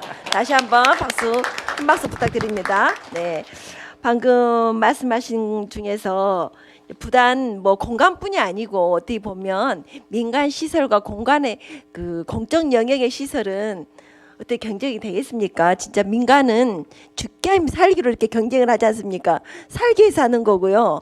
공유 그러니까 어떻게 보면 민간 영역이 아닌 공적 영역에서는 그야말로 네, 참 트렌드를 따라가지 못한다는 그 말씀 참 굉장히 와닿는 말씀이셨고요. 그리고 이제 말씀하시는 도중에 그 공유지를 말씀하셨어요. 근데 처음에 그러니까 그 지구를 개발을 할 때 공유지를 하천 주변에 공원을 이렇게 놔둡니다. 그런데 이게 어느 정도 시간이 지나면 처음에는 괜찮게 진행이 됩니다. 그러다가 이제 지나다 보면 1년이가 2년이가 3년이 가면 풀이 무성해요. 거의 제가 키가 좀 작긴 합니다. 그렇지만 저희 풀이 제 키만큼이나 자라가지고 오히려 그곳이 주민들한테는 해로운 공간이 되더라고요. 그래서 아까 말씀하신 것처럼 처음에 인허가를 낼 때 뭐 여기는 언제까지 어떻게 기여하겠습니다 했던 그런 부분들에 대해서도 우리 시에서도 신경을 많이 쓰려고 하지만 미치지 못하고 있습니다. 그러나 열심히 노력하겠습니다. 아무튼 좋은 말씀 감사합니다. 마지막으로 오랫동안 기다리셨습니다. 우리 하실 이야기도 많고요. 또 오늘 그 여러 가지 내용 중에서도 과제들이 많은 것 같습니다. 이거를 어떻게 우리 강주에서 정말 전국의 최초로 우리 그 장우철 센터장님께서 강주시도 어떤 그런 것을 아이디어를 내가지고 하셨는지 정말 너무너무 고생하시고요. 평상시에 우리 장우철 센터장님 이런 모습 아니시거든요. 근데 오늘 토론장 오시기 위해서 정말 말끔하게 머리도 다듬으시고 어떤 양복을 입으시고 오셨는데 항상 정말 그 최선을 다해서 너무 하시는 모습에 항상 미안하기도 하고 그랬었는데 아무튼 오늘 이런 자리를 통해서 시에서 좀 더 적극적으로 뭔가 동참할 수 있고 확대될 수 있는 부분 또 아까 그 처음에 기조 발제했었던 그 플랫폼 같은 것도 결국 우리 시에서 정책적으로 해야 될 상황이라 봅니다. 그래서 마지막으로 우리 박윤원 과장님 말씀 잘 부탁드립니다.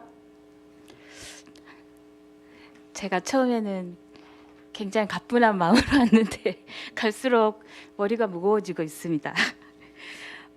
지금 저희가 뭐 13년도에 공유 촉진 조례를 또 제정을 했는데요.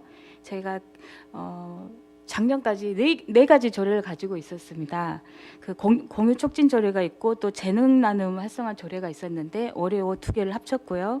그다음에 공용 차량 또 공유 조례가 있습니다. 그리고 또 공공시설의 유유 공간 개방 및 뭐 이용 조례가 있는데요. 요거는 그 우리 뭐 시청사를 개방을 하고 뭐 시민들이 이용할 수 있게 하는 뭐 그런 조례인데요. 요거는 그 시의회에서 개원 30주년 기념해가지고 광주 시민 삶을 바꾼 조례 20가지를 선택을 했는데요. 거기 안에 채택이 된 조례입니다. 그래서 저희가 이렇게 지금 저희 과에서 마을 공동체라든지 뭐 여러 가지 뭐 주민자치라는 활동을 하고 있는데 거기를 쭉 다니다 보면은 이 공유 또 재능 나눔 센터 이런 항상 그게 이렇게 엮어져 있습니다. 그래서 그 광주라는 이 공동체 아래에서 이렇게 쭉 잠재돼 있고 또 그것들이 기능하고 있는 그런 그래서 우리 광주 정책의 한 중심에 공유가 있다는 말씀을 먼저 드리고요. 이제 저희들이 지금은 뭐 공동체 내에서 이런 공유를 촉진시키는 것들을 하고 있는데 단기적으로는 이제 그런 많은 것들을 시민들에게 알려가지고 보다 많은 사람들이 이것들을 이용하고 활용할 수 있게 하는 그런 것들이 지금 당장 저희들이 좀 해야 될 그런 정책인 것 같고요. 또 아까 우리 길종원 교수님도 말씀해 주시고 김광윤 또 부원장님도 말씀하셨지만 그런 내용들은 저희들이 좀 장기적으로 정책을 마련해야 하고 고민해야 될 부분으로 이렇게 생각을 합니다. 제가 공유센터를 좀 소개를 드리면 여기는 저기 안 가본 사람들은 있는데요. 한 번 간 사람들은 없습니다. 굉장히 알려진 그 맛집이고요. 또 그 저희들이 최근에 이주 여성들을 이렇게 좀 그 간담회를 했는데 거기에서 그 출산용품 나눔하는 이것들에 대해서 엄청나게 도움을 많이 받고 있다고 이런 얘기를 좀 들었습니다. 그래서 이게 그 뭐 민간의 영역이 더 좋긴 하지만 뭐 사회적 가치라든가 아니면 공공성을 높이는 차원에서 공유가 굉장한 역할을 하고 있다고 생각을 하고요. 지금 저희 시와 또 자치구도 또 27개 또 공유센터가 있습니다. 그래서 저희들이 우리 시에 있는 것들, 자치구에 있는 것들을 한꺼번에 묶어서 이렇게 안내를 하는 지금 그런 지금 작업을 좀 준비를 하고 있는데요. 그건 하는 대로 저희들이 오픈을 해서 같이 홍보가 되도록 하겠습니다. 그리고 내년에는 이제 저희들이 그 지금 네이버에서 뭐 KTX도 예약을 하고 지금 뭐 식당도 예약을 하고 하는데요. 이 공유 자원도 아마 행안부에서 지금 준비를 하고 있고 내년에는 민간 개방이 지금 되는 걸로 계획 중에 있습니다. 그래서 이 부분들은 행안부에서 구조화가 되는 대로 뭐 내년 안에 좀 오픈이 될 걸로 생각을 하고요. 그거에 맞춰서 저희들도 그 자료 정비하고 점검하고 이런 작업들을 좀 하고 있다는 말씀을 드리겠습니다. 저희가 지금 뭐 아까 물품이나 공간 나눔도 많이 있지만 저희들이 올해 열린 청사로 시청을 조금 리모델링을 해가지고 시민들이 많이 이용을 하고 있고요. 또 많이 하는 시민들한테 또 반응이 좋은 것이 공용 차량입니다. 저희들이 지금 현재 13대를 운영을 하고 있는데 내년에는 3대를 더 해가지고 이 뭐 다자녀 가정이라든가 기초생활수급자, 차상위 계층, 뭐 한부모 가정 이런 분들이 그 매주 화요일까지 그 토요일 주말에 쓰고 싶으실 때 화요일까지 신청을 하시면 저희들이 그거를 이용이 가능합니다. 그것도 제가 좀 안내를 드리고요. 이제 저희들이 부족하다고 생각하는 것은 민간이나 이제 학교 이런 부분에서 개방에 좀 부족하다고 생각을 해서 저희들이 계속적으로 지금 협의는 하고 있는데 사실 그런 부분들은 이렇게 저희들이 개방하는 것들은 할 수 있는데 그거에 따른 책임성이라든가 이런 부분들을 담보하는 게 조금 현장에서는 좀 어려움이 있는 것 같습니다. 그런 것들은 저희들이 지속적으로 협의를 해 나가도록 하겠습니다. 여기까지 말씀드릴게요. 네, 박윤영 과장님 경계를 왔다 갔다 하시면서 정확한 말씀은 안 해주신 것 같습니다. 왜냐하면 굉장히 좋은 말만 굴러굴러 가시는 것 같은데요. 실은 아까 이제 실은 교육청에서는 굉장히 열심히 하고 있습니다. 학교를 개방을 이미 했거든요. 그리고 이제 그럼에도 불구하고 왜냐하면 학교 안에서 뭔가 운동장을 시설을 쓰다거나 사고가 날 시에는 학교장이 책임을 져야 되기 때문에 굉장히 그런 두려움이 있음에도 불구하고 체육관하고 운동장을 개방하고 있습니다. 그러나 이제 물론 공유센터가 저희 지역구에 있어요. 실은 그래서 더 가깝기도 하고 합니다. 굉장히 잘 운영되고 있거든요. 그런데 아까 우리 그 발제자님께서 말씀하셨던 박사님께서 말씀하셨던 노인 빛골 건강타운이 있습니다. 거기에는 이제 아까 5,000명이라 그랬는데 그 약간 뻥을 치신 것 같고요. 하루에 3,500에서 4,000명이 왔다 갔다 하십니다. 근데 이제 거기가 4시 반이 되면 다 올 솔드아웃이 되는 거예요. 문이 닫히는데 이제 어떻게 보면 진월동, 효덕동, 봉성동 뭐 그쪽 주민들이 많이 계시는데도 불구하고 그 시에서 공간이 전혀 그게 오픈이 되지 않습니다. 그러니까 이상하게 마치 우리 영역 시에서는 거기는 우리 영역이 아닌 것처럼 방금도 그렇잖아요. 다른 데가 민간이나 학교에서 이렇게 말씀하셔요. 오히려 민간은 더 잘하고 있습니다. 교회도 요즘에는요 오픈을 해요. 그러면 이제 물론 이렇게 그 주차장에 들어올 때 이렇게 차단막 같은 것을 이제 설치를 해주거든요 시에서. 근데 오히려 시에 있는 공간들이 굉장히 인색합니다. 이거는 진짜 어떻게 보면 여기라고 생각을 하거든요. 근데 본인들은 그걸 느끼지 못하는 거예요. 그러니까 하다못해 빛골 건강타운 앞에 잔디밭이 있어요. 올해는 이용할 수 있게 오픈을 했거든요. 아무도 이용하지 않아요. 잘 파라솔까지 놔뒀는데 왜? 거의 우리가 빛골 건강타운이 생긴 지가 거의 한 10몇 년 넘었잖아요. 10몇 년 동안 이용하지 거기 안을 안 들어간다는 인식이 강하기 때문에 꼭 코끼리 다리에다가 쇠사슬 할 거가 똑같아요. 오픈했음에도 불구하고 사람들이 별로 자유롭게 이용하지 못하는 겁니다. 약간 시간이 흘러야 될 것 같아요. 근데 더 중요한 공간은 거기에 그 체육관이 있거든요. 체육관이 엄청 크게 있어요. 근데 실질적으로 남구 주민들 거기를 이용할 수가 없어요. 참 아이러니하죠. 참 이해가 안 됩니다. 아무튼 네, 제가 시간 있을 때마다 그게 공간에 대해서 늘상 이야기하는데 약간 이제 아까 우리 그 목성에서 하고 계시잖아요. 퇴직하신 분들이 그걸 다 취업을 하십니다.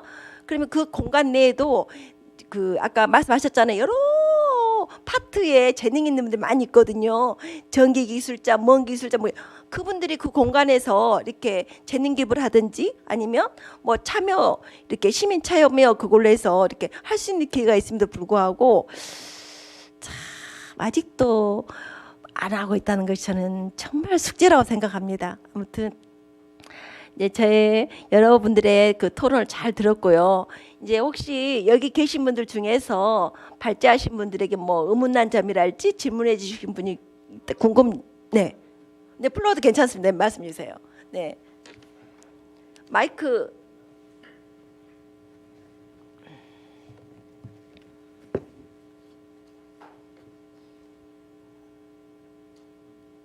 마이크가 없습니까?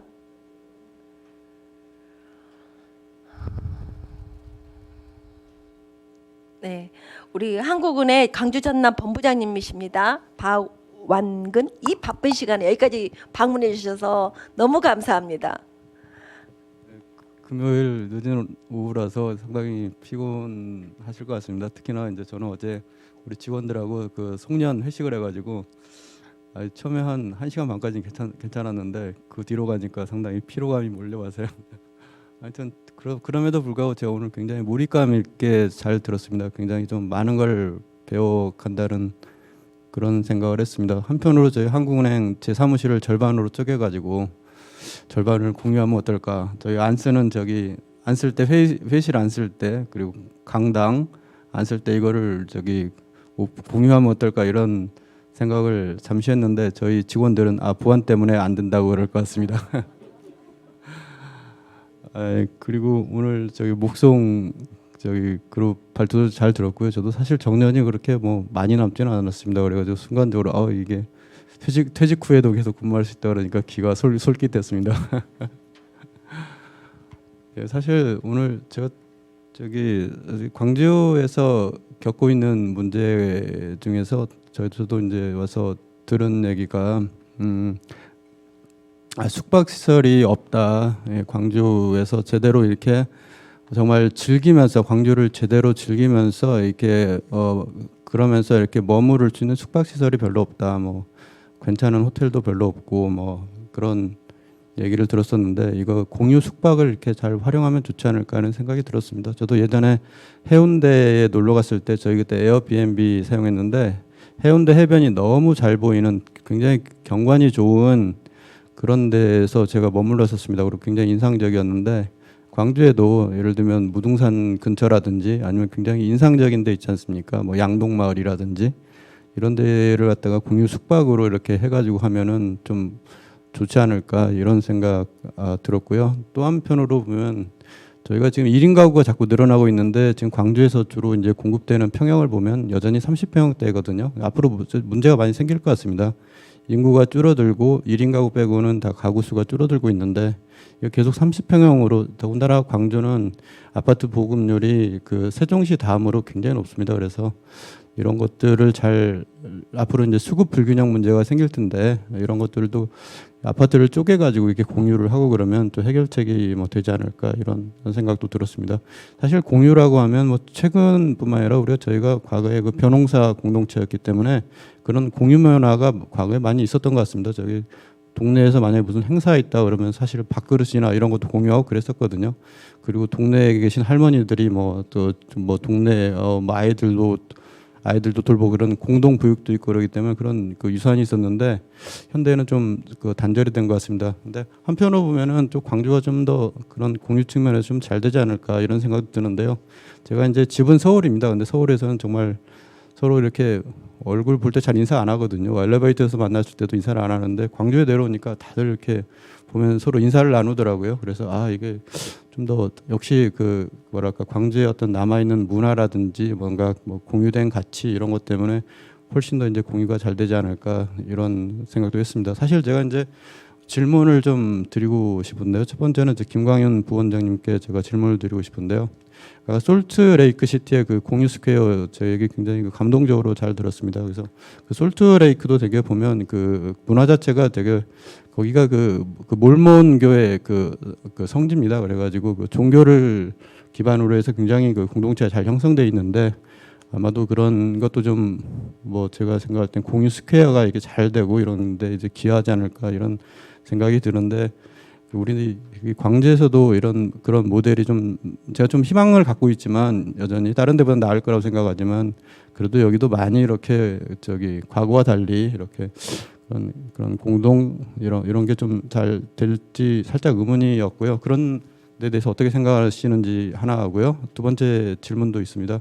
사실 공유를 하게 되면 아까 이렇게 저기 뭐 이렇게 바이올린 강습도 그렇고 이렇게 되면은 저는 단기적으로 경제에 충격이 있을 거라고 봅니다. 왜냐하면은 우리가 사설 학원에 가서 돈을 내고 서비스를 이용을 해야 되는데 예를 들면 뭐 그런 서비스 그런 게 말고 예를 들면 이런 뭐 무료를 이렇게 뭐 강습을 받는다 아니면 또 뭐 예를 들면 어디 가서 돈을 내고 물건을 사야 되는데 그냥 공짜로 물건을 받는다 그러면 단기적으로 소비가 아마 위축될 겁니다. 그래서 물론 이게 지속 가능성 측면에서는 굉장히 좋고 이럴 수 있지만 생각엔 단기적인 그런 것들을 어떻게 극복을 해야 될까 이런 걸 어떻게 설득을 해야 될까 이런 거에 관해서 좀 견해를 주셨으면 좋겠고요. 장우철 제가 센터장님한테도 좀 질문이 있습니다. 죄송합니다. 제가 좀 제 말이 길어지는데 굉장히 제가 사실 굉장히 관심 있게 듣고 사실 마음속에서 여러 가지 생각이 나서 그렇습니다.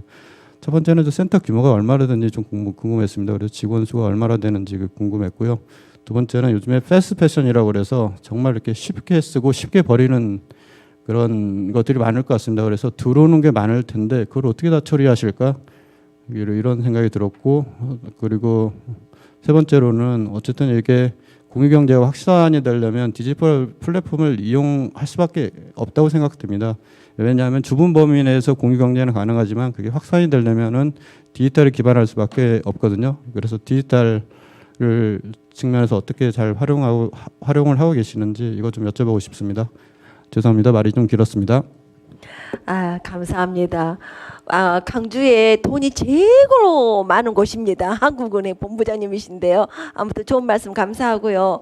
아까 첫 번째 먼저 우리 김광현 부시장님께 질문하셨던 두 가지가 있습니다. 솔트레이크 스퀘어 같은 경우는 어떻게 보면 교회 중심으로 그런 산업이 활성화될 수가 있었는데 강주에서는 가능할 것인가? 그리고 두 번째는 또 자기의 재능을 또 이렇게 그러니까 공유를 하게 되면 어떤 사설 학원이랄지 또 그런 거에 대한 아마 문화적인 또 충격이 있지 않나 또 그런 말씀하셨고요. 약간 산업적인 약간 미국과 우리의 다른 점이 있는 것 같습니다. 그리고 이제 두 번째로는 장우철 센터장님께 우리 현재 센터의 규모와 또 지금 현재 패스트 패션 같은 경우는 일회용밖에 안 되는 그런 옷들에 대한 문제점들 어떻게 관리를 하고 있는가에 대한 또 플랫폼 활용에 대한 말씀해 주셨는데요. 먼저 우리 김광윤 박사님께서 먼저 말씀해 주시고 두 번째로 장우철 센터장님께서 말씀해 주시면 될 것 같습니다. 네, 고맙습니다. 첫 번째는 일단 이제 문화적인 차이가 있잖아요. 그런데 말씀하신 대로 과연 공동체적인 의식이 지금도 살아 있을까 옛날처럼. 근데 이거는 일단은 굉장히 많은 사람들과의 토론이 필요할 것 같아요. 그리고 또 하나는 뭐냐면은 이거를 단순하게 공유 또는 뭐 이게 아니고 저는 늘 생각하는 게 관광하고 투어하고 연계시켜야 된다 그렇게 생각을 해요. 관광산업과 문화산업과 경제가 같이 묶어 가야만이 투자도 할 수 있고 엮을 수 있고, 예를 들면 조금 전에 각 시구에 약간 27개의 공유센터가 있다 했는데 다 소규모 아닙니까? 만약 그걸 하나로 엮는다면 거대한 자산이 될 수 있는데 뿔뿔이 흩으니까 구멍가게가 되는 거고, 그래서 그것도 한번 생각해 보면 좋지 않을까 그런 생각을 하고, 또 하나는 시에서도 공유센터가 작게 존재하면은 절대 확대될 수가 없어요. 투자를 해야 되고 공간을 마련해야 됩니다. 그래서 과감하게 공간을 마련하고, 예를 들면은 그 전에 로버트 할리 외국인 학교가 있었잖아요. 거기가 굉장히 면적이 좀 꽤 되잖아요. 예를 들면은 그런 곳을 전체적인 그런 센터로 한다든지 뭐 방법이 있겠죠. 그래서 다시 정리하게 되면은 관광 투어라든지 관광과 문화와 경제를 묶어서 생각하자. 그 다음에 뿔뿔이 흩어져 있는 자산들을 모아서 큰 단위로 하자. 시에서 과감하게 공간과 그걸 배정하자. 그렇게 해서 하자는 거. 그 다음에 이게 이루어지려면은 공동체의 의식이 있어야 되니까 많은 토론회와 하자 이런 이야기를 제가 말씀드리고 싶고요. 두 번째 문제는 어느 가정이 있었는데 줄리어드 음대를 나온 할머니가 있었어요. 그 가정 애들이 7명에서 애들이 그 할머니한테 바이올린을 다 배웠어요. 거의 무료로. 무슨 말이냐면 어려운 가정에서는 못 배우거든요. 그런 가정이 없느냐? 상당히 많이 있는 거죠. 그런 가정들은 이런 분들이 재능을 기부해 가지고 지금 그 7명이요 피아노, 바이올린, 첼로를 다 칠 줄 알아요. 재능 기부를 받아가지고 큰 애들이. 예, 그런 층들을 봉사하고 그 다음에 돈이 많은 사람들은 절대 안 오잖아요. 자기도 비싼 돈 들여서 하지. 그래서 그거를 나눠서 하되 그러나 결코 퇴직하고 그러신 분들이 실력이 떨어지지 않다. 기여할 그 공간이 있다. 그렇게 답변을 드리겠습니다. 네, 감사합니다. 바로 또 이어서 해주십시오. 네, 질문해 주셔서 감사합니다. 규모 먼저 말씀해 주셨는데요.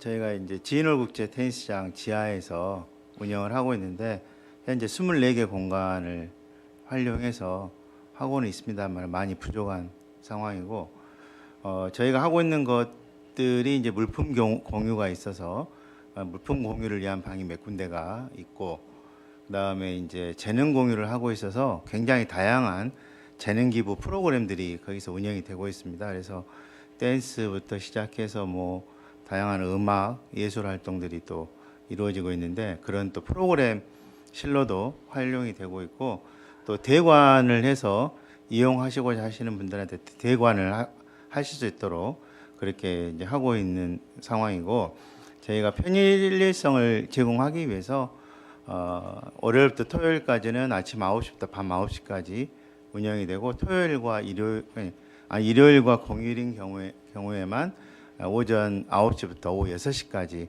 해서 이제 거의 365일 언제든지 오시면 이용할 수 있도록 그렇게 이제 하고 있습니다. 그래서 처음에는 직원이 1명이었는데 3년 전인가 이제 2명을 더 인원 보충을 해줘서 지금 현재는 3명이서 돌아가면서 이제 토요일, 일요일, 공휴일도 문을 열어야 되니까 돌아가면서 현재 운영이 되고 있는 상황이고요. 저희가 이제 예약 시스템을 공유누리 시스템을 이용을 해서 예약을 할 수 있도록 하고 있어서 거기에서 이제 빈 시간대나 또 여러 가지 뭐 필요한 물품들이나 거기서 예약을 해주시면 그 예약에 맞춰 가지고 이제 공간이 됐든 물품이 됐든 이제 대여를 해주는 그런 시스템으로 운영을 하고 있습니다. 네, 혹시 마이크를 눌러주세요. 네. 네. 방금 말씀하신 것처럼 처음에 1명에서 시작했다가 지금은 이제 2분이 더 늘어나가지고 더 이렇게 함께 운영이 되고 있다 하셨는데요. 실은 저한테도 엄청 요청이 많이 들어왔습니다. 인원이 너무 부족하니까 시에서 인원을 더 보충해달라.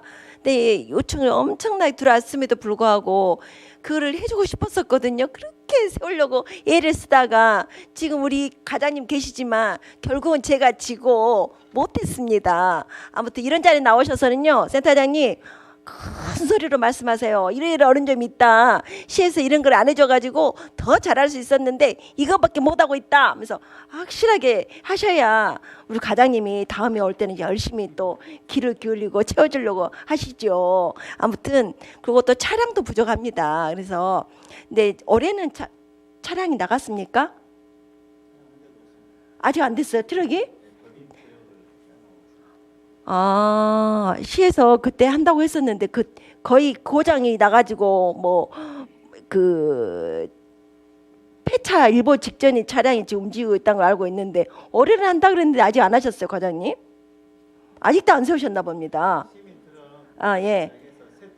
예. 시민 모금으로 강주시가 이렇습니다. 시민 모금으로 운영하고 있답니다. 아무튼 어려운 사양 들었고요. 또 우리 또 본부장님께서 좋은 질문해 주셔서 들을 수 있는 계기가 되었습니다. 혹시 그 외에 또 우리 실장님 말씀해 주세요. 네, 먼저 도로의 본질과 다르게 회사 홍보에 너무 치우친 점 사과드리겠습니다. 제가 너무 의욕이 앞섰던 것 같습니다.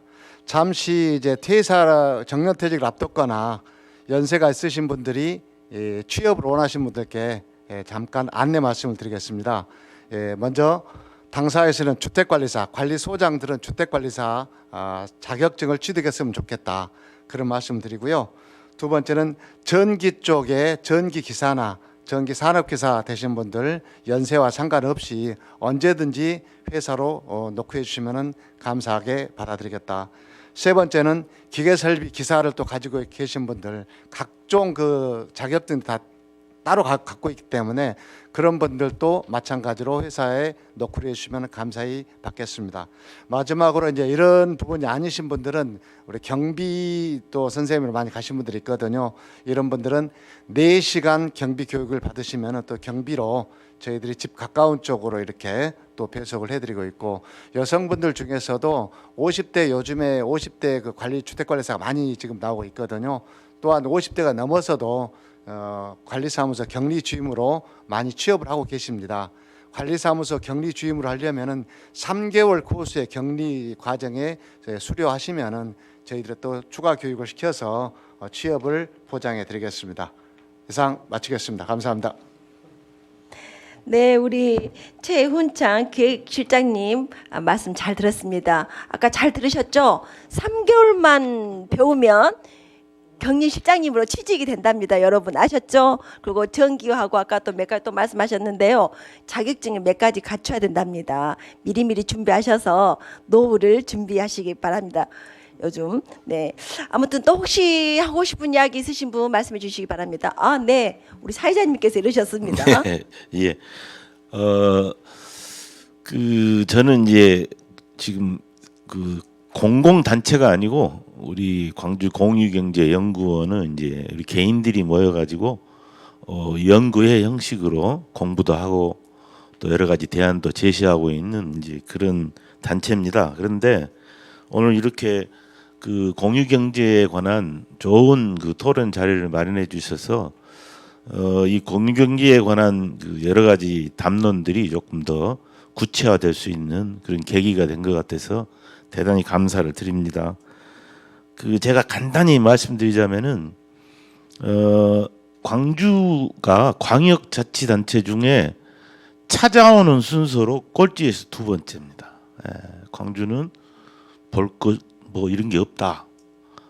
근데 실제로 우리가 읍야면에 있거든요. 우리가 지금 예향, 미향, 의향을 말하죠. 민주평화인권이 있고 전국 최고의 먹거리가 있고 남종화에다가 이번에 노벨상까지 이것들이 엮어지지를 않아서 광주에서는 뭐 볼 것도 없고 그냥 잘 필요도 없고 시 단위로 이야기되면은 제일 많이 찾아오는 시가 여수시입니다.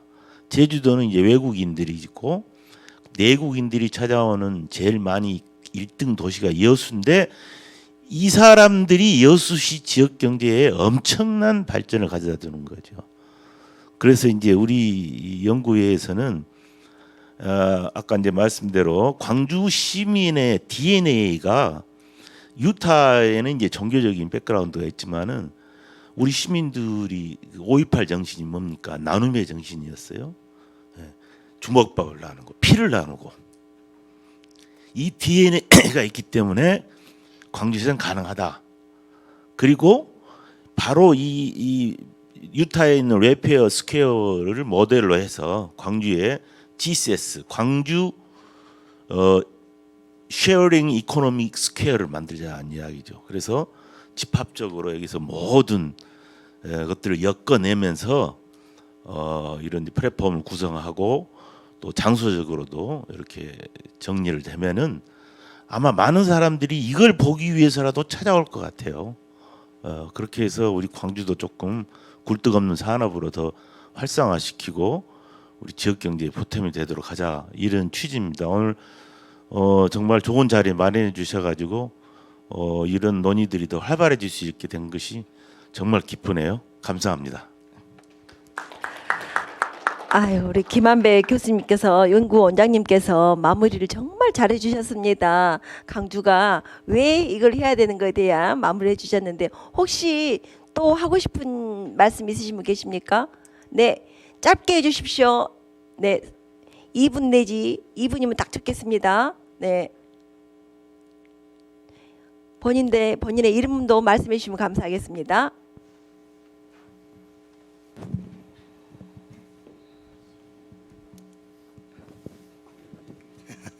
네, 광주에 사는 정승재라고 합니다. 오늘 위원장님 초청으로 왔습니다. 이제 제 말씀 잘 들었고요. 제 소견으로 하나의 대안으로 제언을 해드리려고 합니다.